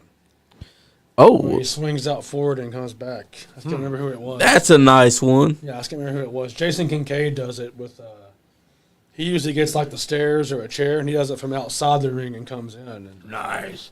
which is innovative, you know. Yeah, that is innovative. And that's the way it's got to be inside wrestling. You got to find what's going to work, what's going to pop those fans. Because if all you're doing is focus on popping the boys, you're not going to be making much inside wrestling. No, You no. got to make the fans care what you're doing. Right. Jeremy Blake said, hope you all are doing well. Same to you, Jeremy. Jeremy Brake, yeah, I've had a few matches for him. Heck yeah. And look, we got Peacemaker inside the ring. I got to wrestle. I can't remember if Jeremy Brake booked the match when I wrestled Swinger. Yeah. It was definitely in Jellicoe, and then I got to wrestle. We had a match that wound up being outside of a rundown hotel that wound up actually being a really good show. Nice. That was Jeremy Brake as well. Hey, sometimes when you wrestle at the seediest places, you realize sometimes those are actually one of the best venues that you could wrestle at. Yeah, I've had some of my best matches at like the worst places. Those ones where you pull up to the venue and you're like, oh shit. And you're just thinking, why the fuck did they call me out and here? it's even worse because he done sent me my money. Yeah, now you have to now come I out really there. have to do it. And you're probably sitting out there watching and you're thinking to yourself, oh my God, do I really have to go in here and wrestle? Yep. And it wound up being really great. Exactly. But that's a great, because that shows that lots of people are taking notice of you. Yeah. Ben Campbell definitely wants to see you at Glory Wrestling. Oh, yeah. I mean, Professional Wrestling Glory. I'll look into that. And that's good too, because there are so many promotions that are coming about and you're finding out about them. Yeah. from Tennessee wrestling, from Mid-South wrestling, from Kentucky wrestling. Yeah, there might even be wrestling shows in Ohio that you could be looking into, like a Sin Pro Wrestling. Mm-hmm. And Northern Wrestling Federation. yep. Definitely Northern Wrestling Federation you should check out, because they got Roger Ruffin, a legendary figure inside the wrestling business. He's always looking for new talent. Always, so he can teach them and train them. And you've proven that over time, you can work with anyone. Yeah. And I think that's unique to your character. I think that's what makes the most successful wrestlers the ones that can work with anybody. That's right. And not necessarily work every style, but be able to adapt, if that makes Yes. any sense. Yes. And you definitely have adapted anytime that you're inside the ring. I mean, we saw you do a purple nurple with a guy inside the ring. That's adapting right there. That's what I like about the character. Like I said before, I can be funny and goofy and comical, or it can also be violent and psychotic. I can go out there and have a traditional match. I just don't think it always makes sense for me to. That's right. I can do all the wrestling. I learned how. You know, Exactly. It's just, I don't think that's where the money is for me. Exactly. And you finding what works for your character is Yeah. showing that you're taking notice of it and what you think is best for it. Yeah.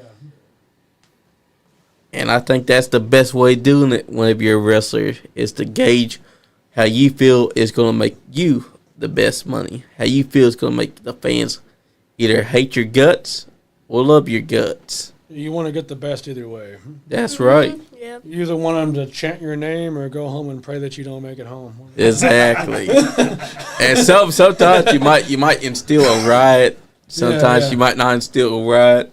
I will say that some wrestlers are prideful on the riots that they've caused, like Scott Diamond. It Yep. happens. And I think that's best. I mean, in today's wrestling, it's hard to cause a riot. But if you find the right people at the right time, you might cause a riot. Absolutely. We definitely get your argument with me. Yes. A lot of wrestlers have argued with this kid several times. The heels love Killian. Yep. They do. Especially at KWF, because he gives them hell. I make every heel job easier. That's right. Getting heckled. That is how it usually goes. But I think that if you could find a fan that hates your guts when you're playing heel, and that they're hating your guts real, that makes it easier as a heel, because now you know who to gauge and who to run your mouth at, because now you got that one fan that can cause all the other fans to join in on hating your guts. Absolutely. And like this look here is unique.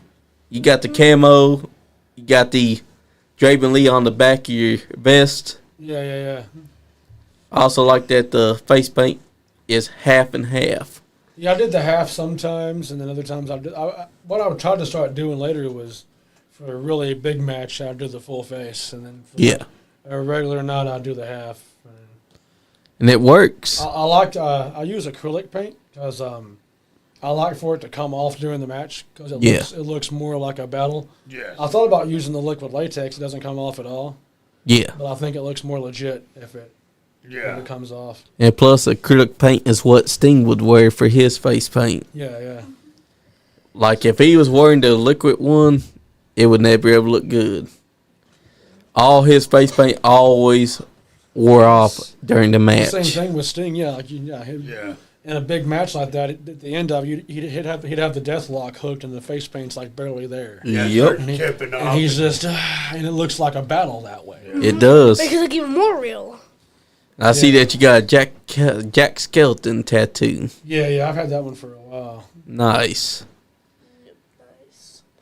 See, this shows that you can work with big guys or you can work with small guys. Oh yeah. If you look on YouTube, I mean, I've got hours and hours of stuff on there from different places and different people. Yeah, you do, because different promotions. Big Beard here, he at first he didn't know what to think until he watched your show, watched your matches, and then he realized, oh shit, this guy's great. I've had a few. That's right. Have you worked with a guy called the Face Collector? Ooh, I have. that's something. That sounds familiar though. Jared Savage. He's more from Washington. He moved out here a couple years ago, I think. Okay. More in Indiana, I think, recently. He'll be getting his Kentucky license soon and doing more shows up here. Cool. And he likes to collect faces as well. He wears a mask as well. Maybe we'll do some business sometime. Oh, yeah. That's what I'm talking about, because he was working the Juggalo scene for the longest time for JCW. Okay, yeah, I'd like to try to get out there sometime. Yeah. And that's a good place to go and work, because we seen our guys, Evil Nate's manager, Dahlia, she's working over there right now. Yeah, I know her too. Called the Ring Rat. And she works it. I tell you this, she likes it. That right there shows me when somebody's good at this, when they can be given anything Yeah. and make it work. Yep. Because not anybody would be able to make that. Not anybody would want to make that work either. Right. You know? I'm not personally a fan of that gimmick, but, if But she's able to make it work. she can That's make it right. work. I'm a big fan of Dahlia. If she can make it work, Yeah, for sure. Yeah. more power to her. And I know she can make it work. It's like The Undertaker. At first, if they had given it to Hulk Hogan as he claims, it wouldn't have worked. But The Undertaker took the name The Undertaker. He made that gimmick into a star because he knew how to roll his eyes into the back of his head, and he could move like a cruiserweight for a big guy. Oh, yeah. Even before that, when he was Mark Callis, that man could work. Oh, yeah. It just shows that even if you're a big guy, you can work like a cruiserweight. You can do high flying moves if you want to. And you can, But it don't make sense unless it makes sense to your character. There's ways to make it work, yeah. That's right.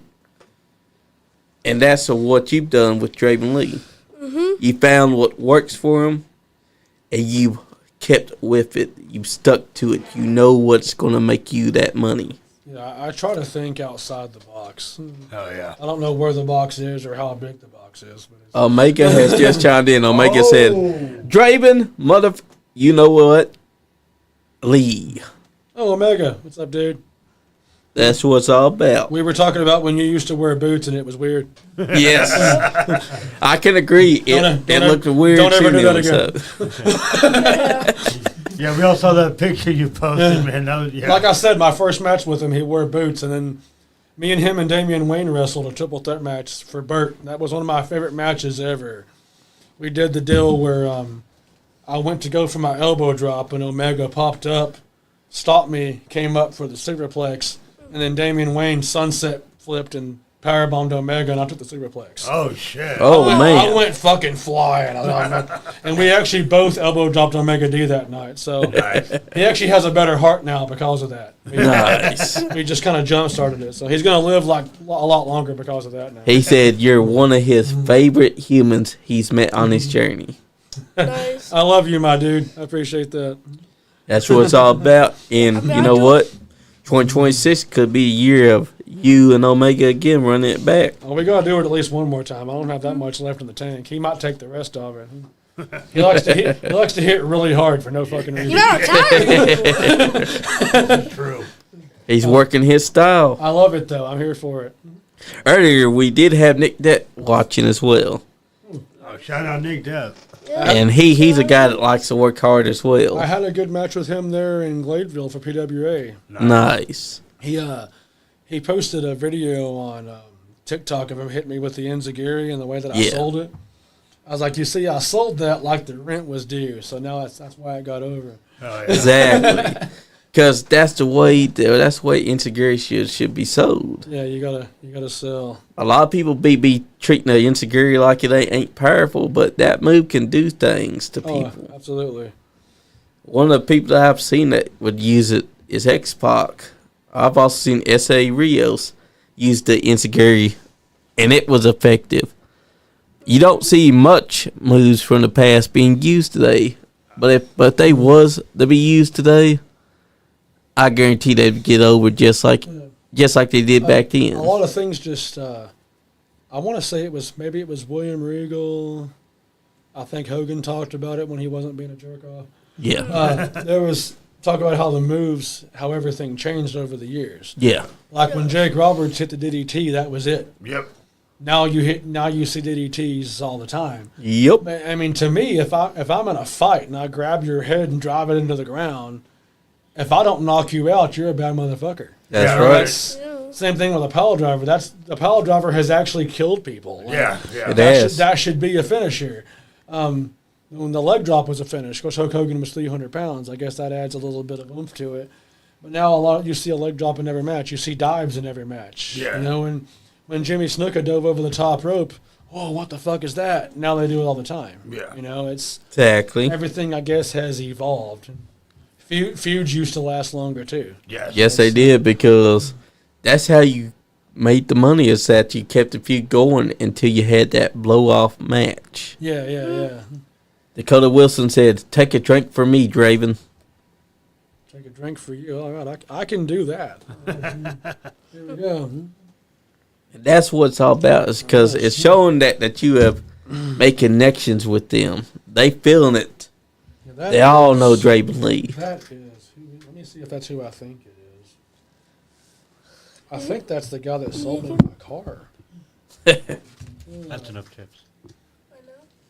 But that's a good thing in wrestling, Yeah, is yeah, that, that's the guy that sold me my car. that you make it. Hey, that's awesome. That's a connection right there. Yeah, he's a fan. Oh, yeah. See, I told you. Funny story about that. I was just randomly on Facebook, and he had posted, because he works for a dealership. He's like, "Oh, come in now, deals, blah blah blah." I come in, I was like, "I bet you can't sell me a car," and he's like, "I bet I can. Come on in." 'Cause years of trying to be a wrestler, I have the credit of a fucking Neanderthal. So, Right. he managed to sell me a car. I drove it here tonight. So. That's a hell of, Hell yeah. that's a hell of a car salesman. So right shout there. out to Dakota Wilson for selling me a fucking Ford Fusion, because I'm a fucking loser. Hey, Ford Fusion, isn't that what Sean also has? I had a Dodge Charger. I'm a little salty I don't have that anymore. But I'll get another one, when wrestling pays off, right? That's right. Hey, I'll tell you what, though, that shows that car has mileage on it, because you ready to drive it from there to here. Yeah, man. It's been a good ride so far. We'll see. That's right. Our guy, Marty Clay, he has a Dodge. It's a pretty good car. Oh, cool, yeah. But you know who he won't let drive inside of it no more? The man that called in earlier. Party Man Cam. The Party Man Cam. Because Party Man Cam, let's just say when you're having a story with each other and he pipes up side back seat to say, "I'll baste her turkey," and you guys don't know what the fuck he's talking about, just to have him go on and explain what he means. In Party Man Cam's defense, most of us don't know what the fuck he's talking about anyway. Exactly. Right. But keep talking, my dude. Keep talking. Mike Clay did tell him that he'd tell everyone, though. He said, "You just wait till we get to the arena. I'm going to let everyone know inside the back." And sure enough, Apartment Cam got question after question after question from the entire locker room. Dakota Wilson said, "Thanks, man. And it's a good car. It is a good car. I'll be ready to sell you a new Charger." I'm going to try to buy a Mustang sometime next year. We'll see how that works out. Hell yeah. I got to make some money. That's right. Oh, man. He got the win. That is Dalton Music. Yep. That's one of the trainees from there in Crossville. He's doing pretty good, man. He listens. He's willing to get better, That's what you Nice. call someone that wants to work. I actually went to school with his older brother. He's no longer with us, but he was one of the yarders back in the day with us. Nice. His brother was. And A lot of people used to hate on backyard wrestling, but what they need to understand is that a lot of wrestlers that are good right now came from backyard wrestling. Oh, yeah.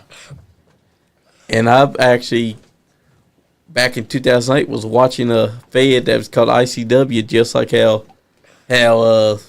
Macho Man's dad had ICW, but these guys was from Indiana, and they were calling themselves the ICW and KCW, and they had this guy called Chris Castle on there, and he was pretty good enough that he actually made to an independent wrestling promotion. They signed him after that. Okay, cool. And that's what it's all about, is that it shows that if you want to be a wrestler, you have to have the drive, the heart, the soul, and the understanding. And Chris Castle had all that. Watching him do super kicks because of his favorite wrestler being Shawn Michaels and his other favorite being Jeff Hardy, that was inspiring. Just like how you did Swanton Bomb because Jeff Hardy's one of the guys that you like. Yeah, I got the blessing at Spookala to use the Swanton. That's Jeff awesome. Hardy liked the extension on the Swanton, And no one can take that away from you because that just shows that. I also got the Poffo family blessing to use the flying elbow too. So, Hell yeah. yeah, shout out to Pete Rosen from Lucky P. You know him from USA. Here we go. He works for PWA now and some other shows, but him and Lanny were really good friends. And Lanny Poffo called me one time. I didn't know who it was. Yeah. I answered it, and he's like, "This is Lanny Poffo." I'm like, "No, it's not." You know, but he was like, "Hey, I know I see you doing the flying elbow," and I'm like, "Man, he's gonna tell me to cut that shit out." And he's like, "That makes us friends. You're giving tribute to my brother, you know." He's like, "Just quit letting skinny guys kick out of it." I was like, "Yes, sir, no problem." That's right. Whatever you say. Right. Yeah, but so I got the Poffo family blessing to use the elbow drop, which is really cool. Nice. That's right. And then the Swanton with Jeff Hardy. So it was cool meeting the Hardys, man. I told them about how I jumped off my mom's shed and all that shit. And Oh, yeah. I gave Jeff a picture of me doing the Swanton in the backyard and then one of me doing it for GCW Mania Week. So I was like, man, you know, you're one of the reasons I wanted to do this. I don't know if that means anything to you, but that's it, you know. Exactly. They were really cool, really humble, man. They didn't act like superstars. They talked to everybody, and they stuck around if there's people that wanted to meet them, you know, after the shit was over, you know, and they gave some shit away too, you know. So they didn't. That shows that the Hardy Boys never let the fact that they went to WWE and was in one of the biggest companies get to their heads. Yeah, they're super cool. And I also saw you doing the Anaconda Vice. Yeah, earlier. I pull that one out every once in a while. I like to do it with it. I like to incorporate the chain into it and wrap the chain around. Yeah. Nice. It's one of those like when you're driven over the edge kind of deal. Yep. So chuck people out with it. And this was a pretty good match that we watched. That's a nice little visual. For a guy that's a trainee, he was looking like he was $1 million. Yeah, Dalton can get in there and go, man. And if you got something, he'll listen. You know, and I know what he can do very well, so I stuck to that. You know, I didn't make him do anything that he wouldn't be comfortable. You know, and most of that was just called in the ring too, which I can work like that, and a lot of people can't. Exactly. A lot of these guys, when you say call out in the ring, they deer in the headlights. And, Yeah, which is oh, now we're definitely doing it. what they got to understand though is that if you're gonna be a wrestler, you need to understand how to call inside the ring, because if you're calling inside the back, 9 times out of 10, most of what you've just talked about out the inside the back, it's not gonna be done outside the ring, the back. Well, it depends. Like, you don't know. Like, the fans might not want what you just called. Yep. I'm not saying don't call some spots. You're gonna. It's safe to call your big stuff, so you know where you're going and what you're posting for, so nobody gets dropped on their fucking head and shit. Dewey Barnes, that was a really good one. That's Dewey Barnes from TNA. Nice. He's just now getting back in. I think he's going to try to start going full time again. Hell yeah. I love Dewey. You can't tell that from this match, but I do love Dewey. And the referee there is Chris Norte, an old wrestler from FTW days in McMinnville, Tennessee. I think he just referees. I don't think he wrestles anymore. He just referees. Yeah. But really good guy. One of my favorite call inside the ring matches I've seen recently is Zodiac versus Cash Jackson. They went out there and I'm ringside filming everything, and they were not making it obvious that they were talking. They did everything on the fly. They did not. A lot of those guys can do that. And you have no idea. I've had full conversations in the match, and no one knows except for me and the guy, and maybe the referee. Yeah. But now there was a guy commenting on a post, one of y'all's posts, and I said we would talk about this. Yeah. I'm going to talk about it before I forget about it with wrestling gear. Yeah. Now, I don't know if the people watching can see this match or not. No. But I'm wearing my snake print pants in this match. Now, Yep. I've done that for about a year straight. I wrestled full time and I wore pants. I wore camo. I wore snake print. I had some black ones with pirate skulls on them. Had another pair of camo, like the kind of like the Briscoe style, the baggy camo. I think when it comes to wrestling gear, and I said this earlier, I don't feel like there's a lot of money in Draven Lee snatching headlocks and doing takeovers. And Yeah. I'll throw a suplex here and there. But I think my gimmick looks more believable if I'm not wearing full wrestling gear. I'm doing this backwoodsy Devil's Rejects gimmick that's based on Fallout 2. Like, why would I have custom wrestling tights? Why would I have trunks? Exactly. I wear my boots and everything. I still look professional. Like right there, I'm wearing the snake print pants, and I've had different opinions. Like Dr. Tom hated my pants. He's like, "You're in good shape. You need to wear trunks. At least wear long tights." Ricky Morton usually hates it when guys don't wear wrestling gear, but he loved the snake print pants. It just depends on opinion. Yeah. Exactly. I think, and I keep both in my bag. You know, it's like, hey, if you want me to wear this, I'll wear it. You're paying me, but like, here's what I think. And you know, imagine R-Truth wearing regular wrestling gear. It wouldn't make sense. Yeah. You know, and when they split up Crime Time, they went to regular wrestling gear. But as Crime Time, they wore the jeans and the work boots. It made sense. Yeah. Not everybody can do it, but some people should do it. Exactly. So whoever asked that question, if they wound up watching this, that's my answer to that question. If it fits the persona, at the end of the day, yes, it's still a professional wrestling character. Yeah. And it should be treated as such. But I think that certain circumstances, it makes sense to look like something different.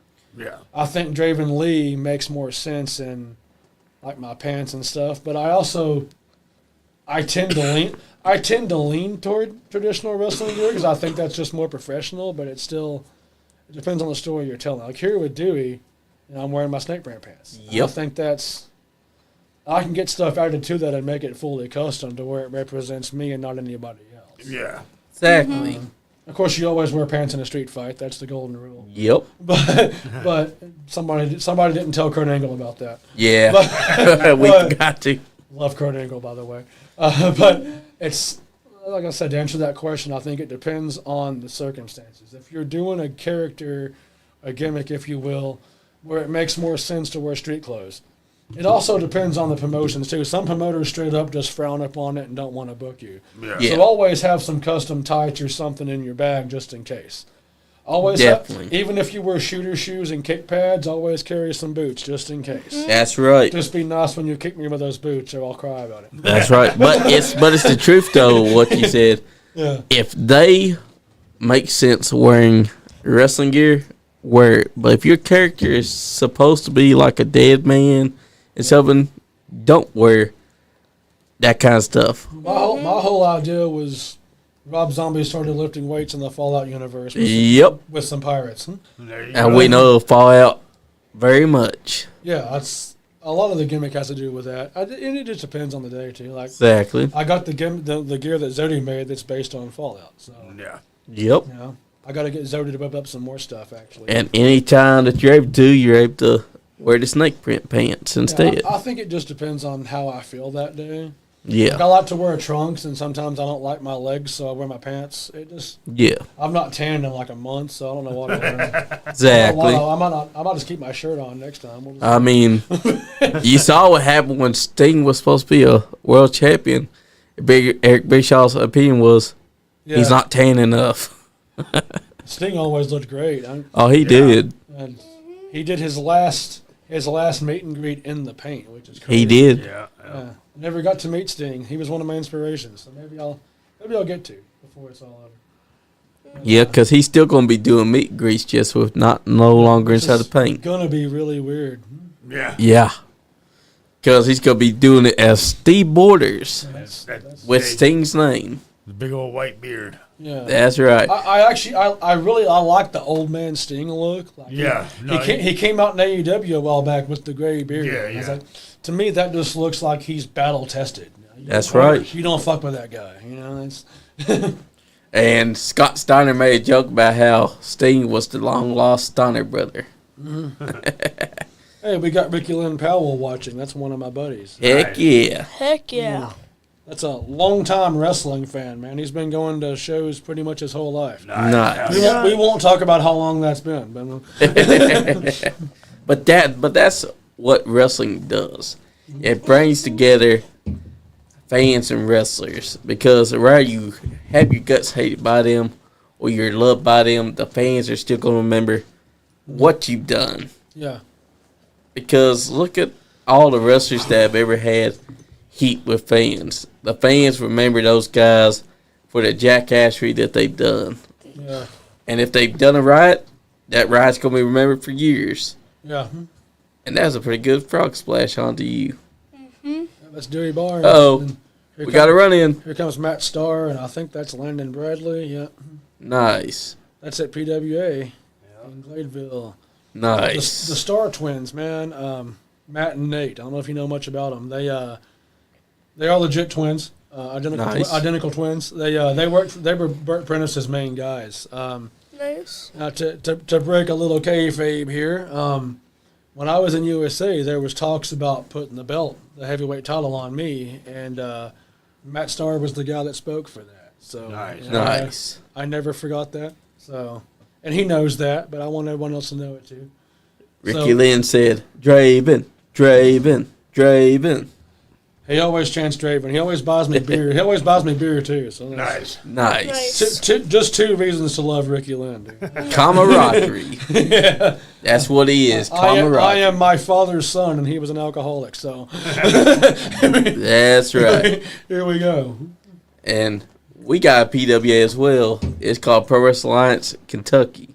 It takes place in Carrollton, Kentucky. Cool. They're always look for good talent too. I'll be sure to check that out then. I'll keep that in mind. We had their guy Charles Niels Pearson on here last year. Okay, cool. He's a pretty good guy as well. I think I've heard the name. I've not had any interactions with him, but I've heard the name for sure. Like there's so many I things. love how a TNA show pops up next to me like I've done. I know, right? Yeah. But that's the thing about wrestling. You may not know it, but you're always going to be known because you made an impression. All the guys that you worked with, they love you. I can see that from Zodiac. I can see that from Omega, who chimed in earlier. Those are just two wonderful guys, though. That's right. You know, those two are some of the best guys in the business Yeah. that I've met. Absolutely. Yes. Yeah. And they're good people overall. Yeah, they are good people, bro. This guy's rocking the sequence, so he's okay with me. That is Jackson Black that I mentioned earlier. Yeah. Yep. Stephen Harbick is his shoot name. You can find him on Facebook. He's got some matches as Jackson Black. They're all over YouTube. He's the guy I went to Pennsylvania and Illinois with. Nice. JPWA graduate. Super great guy. He always pitches in on gas money. Yeah. We go to Sheets together, you know. So Nice. absolutely superb human being. I hope he gets back into the ring soon and makes the money that I didn't get to make. That's right. Maybe like I said, maybe he'll loan me $20 till Friday. You know, we'll see. Enough people loan me. Enough people hit me up with that. I won't have to keep my shoot job anymore. That's right. But yeah, this is a good look. It shows that he understood the assignment. Yeah, he's got some fully custom stuff too. He saves it for bigger stuff. Nice. But yeah, fantastic wrestler, man. He's got a little bit of an MMA background too. A little bit of boxing, I think, as well. Nice. That's what it's all about. He's not afraid to get a little goofy sometimes too, so he can be really versatile when it comes to that. If you tell him what you need him to do, and he can do it. And that's how professional wrestlers should be about. He should definitely be getting bigger bookings than he did. So, Exactly. and I hope that he does. Now there's the gear that Zodi made. That's Nice. the Fallout gear. I like it. Before I cut my hair, I was afraid I wasn't going to go back. I think we're doing all right there. I was a little concerned. I'm like, we might have to 09 Randy Orton it. That's right. And old 9 Randy Orton was a very vicious man. Yeah, but he can still grow his hair back though. Yeah, he can. I was afraid I wasn't going to be able to. At one point, I thought they went back to his 09 Randy Orton look. I think '09, like Evil Orton, as big as he is now, would be fucking terrifying. Oh man. Yes. Terrifying. Yes. I've never met Randy. I've heard he's a nice guy. I hope he is. That's right. If he's not nice, I'm probably going to I heard in the beginning he wasn't, but Yeah, I heard. Yeah, at the beginning he probably wasn't a nice guy, but over time he yeah. started to mellow out. If he's not nice, I'm probably going to be a little bit afraid of him. Yeah. Don't tell him I said that. Back then he used to be a menace, and then he just calmed down because now he gets to do his weed and doesn't have to. I watched that little video with him and CM Punk where they were talking about how like they just did not get along. Yeah. And now they're like bros. Yeah. Sometimes you got to fight about it. That's right. It happens, you know. Sometimes you got to go up back and handle something and get over it. Exactly, because that's how it used to be back then. Yeah. I mean, people want to talk, but what they got to understand is that back then, if wrestlers had issues with each other, they take it into the locker room, probably a small private area, beat each other's asses, and then after that, they're bros. Yeah. Because that's something that a lot of wrestlers back then used to do. And people can look at it like they're just being assholes to each other. What they need to understand is that sometimes men got to hash it out that way. Yeah. And right now, that is fire gear. Yeah, I feel like that the pants are just more like believable for Draven, but the gear still looks really good. Yeah. Yep. I've got the camouflage trunks and everything too that I break out sometimes. But I'm gonna get Zodi to whip something else up. I think I'm probably gonna do red next time. Hell I'm yeah. not gonna do the half and half. I'm gonna do like red and like maybe teal, which is Nice. like the Nuka-Cola Quantum gear. Yeah. Yes. That's a good idea. Probably gonna That is a good idea. fuck with that and like black outlines. That's a good idea. The camo faded on those. Yeah. Well, it still looks really good though. Yeah. I'm still going to use that gear. But I'm going to have him whip up some red, and I'm going to change a couple little things on it, but nothing crazy. Exactly. So Zodi, if you wound up watching, I'm going to put your ass to work soon. That's right. For the big 2026. Couple of more sets So, of gear. Fallout, your favorite video game then? One of them for sure, man. I grew up on video games. You probably can't tell from the camera, but I got video game tattoos. I've noticed. Yeah. Especially I've got the Sonic, the Nuka-Cola cap, the Donkey Kong barrel, the Star Fox logo, the Guild Seal from Fable. Nice. I've got the Triforce from Legend of Zelda, and I have the one of the Dark Brotherhood logos from Elder Scrolls. Hell yeah.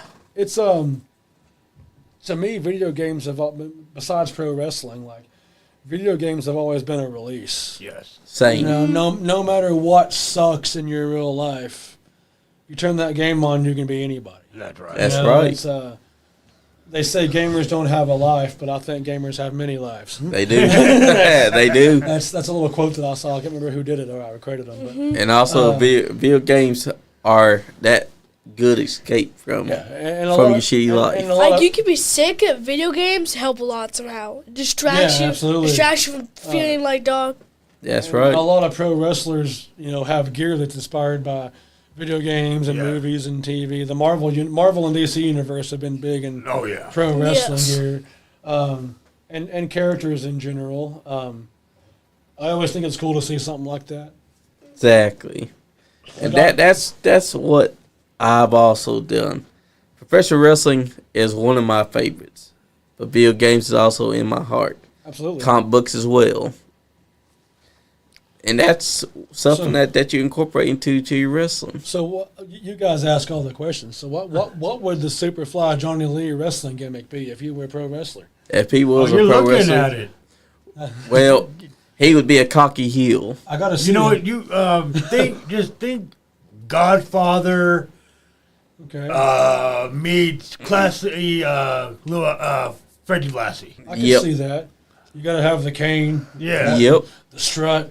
And this Oh, actually yeah. was inspired by a wrestling manager that was here in Kentucky. His name was Gentleman Jim Chadwick. Okay, I've heard the name. Yeah, He I've wore seen some old footage. he wore Yeah. sequin that was gold. He had a black hat that was sequin. Okay.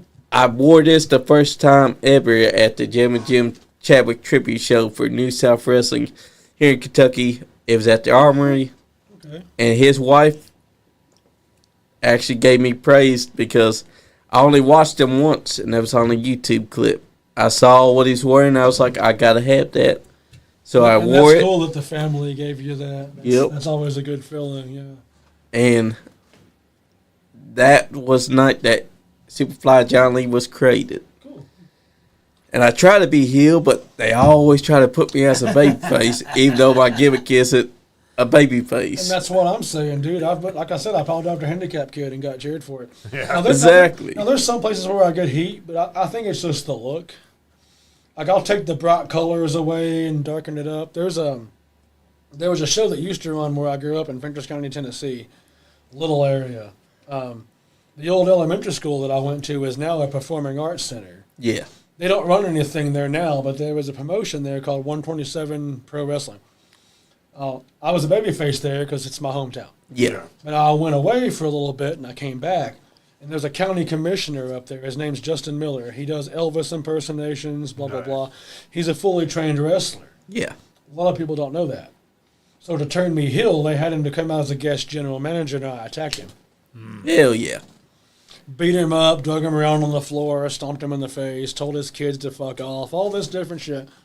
So the week after, so he posted on Facebook the day after. And of course they see that I look like I just got paroled, so they all made it religious.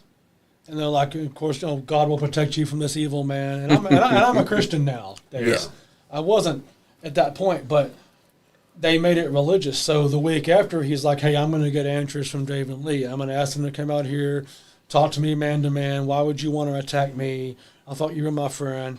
He comes out, video plays on the screen. I'm at his house, about to barge in on his wife and kids. Oh, man. Now, little known fact, he held the camera for that promo. Yeah. Nice. But so he goes, oh my God, I got to get out of here. So he goes to run home. I pop out from the concession stands, attack him again. And I get on the microphone. I got permission to drop one F-bomb for the promo. And I'm like, you people get on Facebook and you act like keyboard warriors. You make this about faith. You talk about that God will protect him from me. Well, among the faithful, I'm the fucking Antichrist. And like half the crowd gone. Yeah. But going into the match, we drew like 300 people. They continued to buy into it. The week after, we had a contract signing. I tried to hit him with the clipboard. He ducked and super kicked me. I fall down. He stands over me, signs the contract, and then we have the match. Nice. We're fighting. You know, I gotta beat him up for a minute because he's the babyface. Right. Well, I take him outside, drag him around. They have an actual entrance ramp. It's really good setup. So I suplex him on the ramp. I realize these people are cheering for me.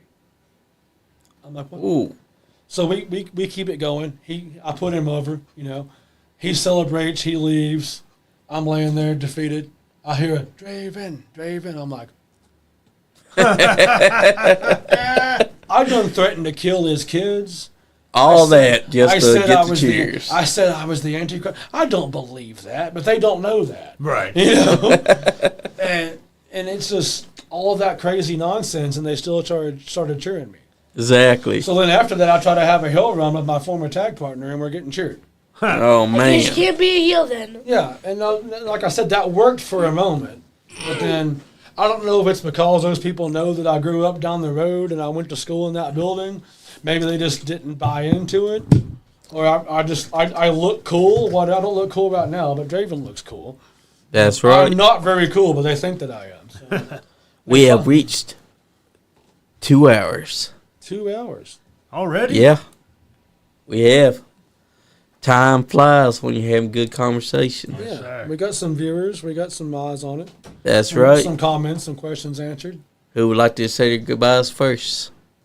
Oh, Draven, thank you for stopping by. Yeah, thank y'all for having me. This is actually my introduction to you. When Johnny told me Draven Lee stopping by, I'm like, Yeah.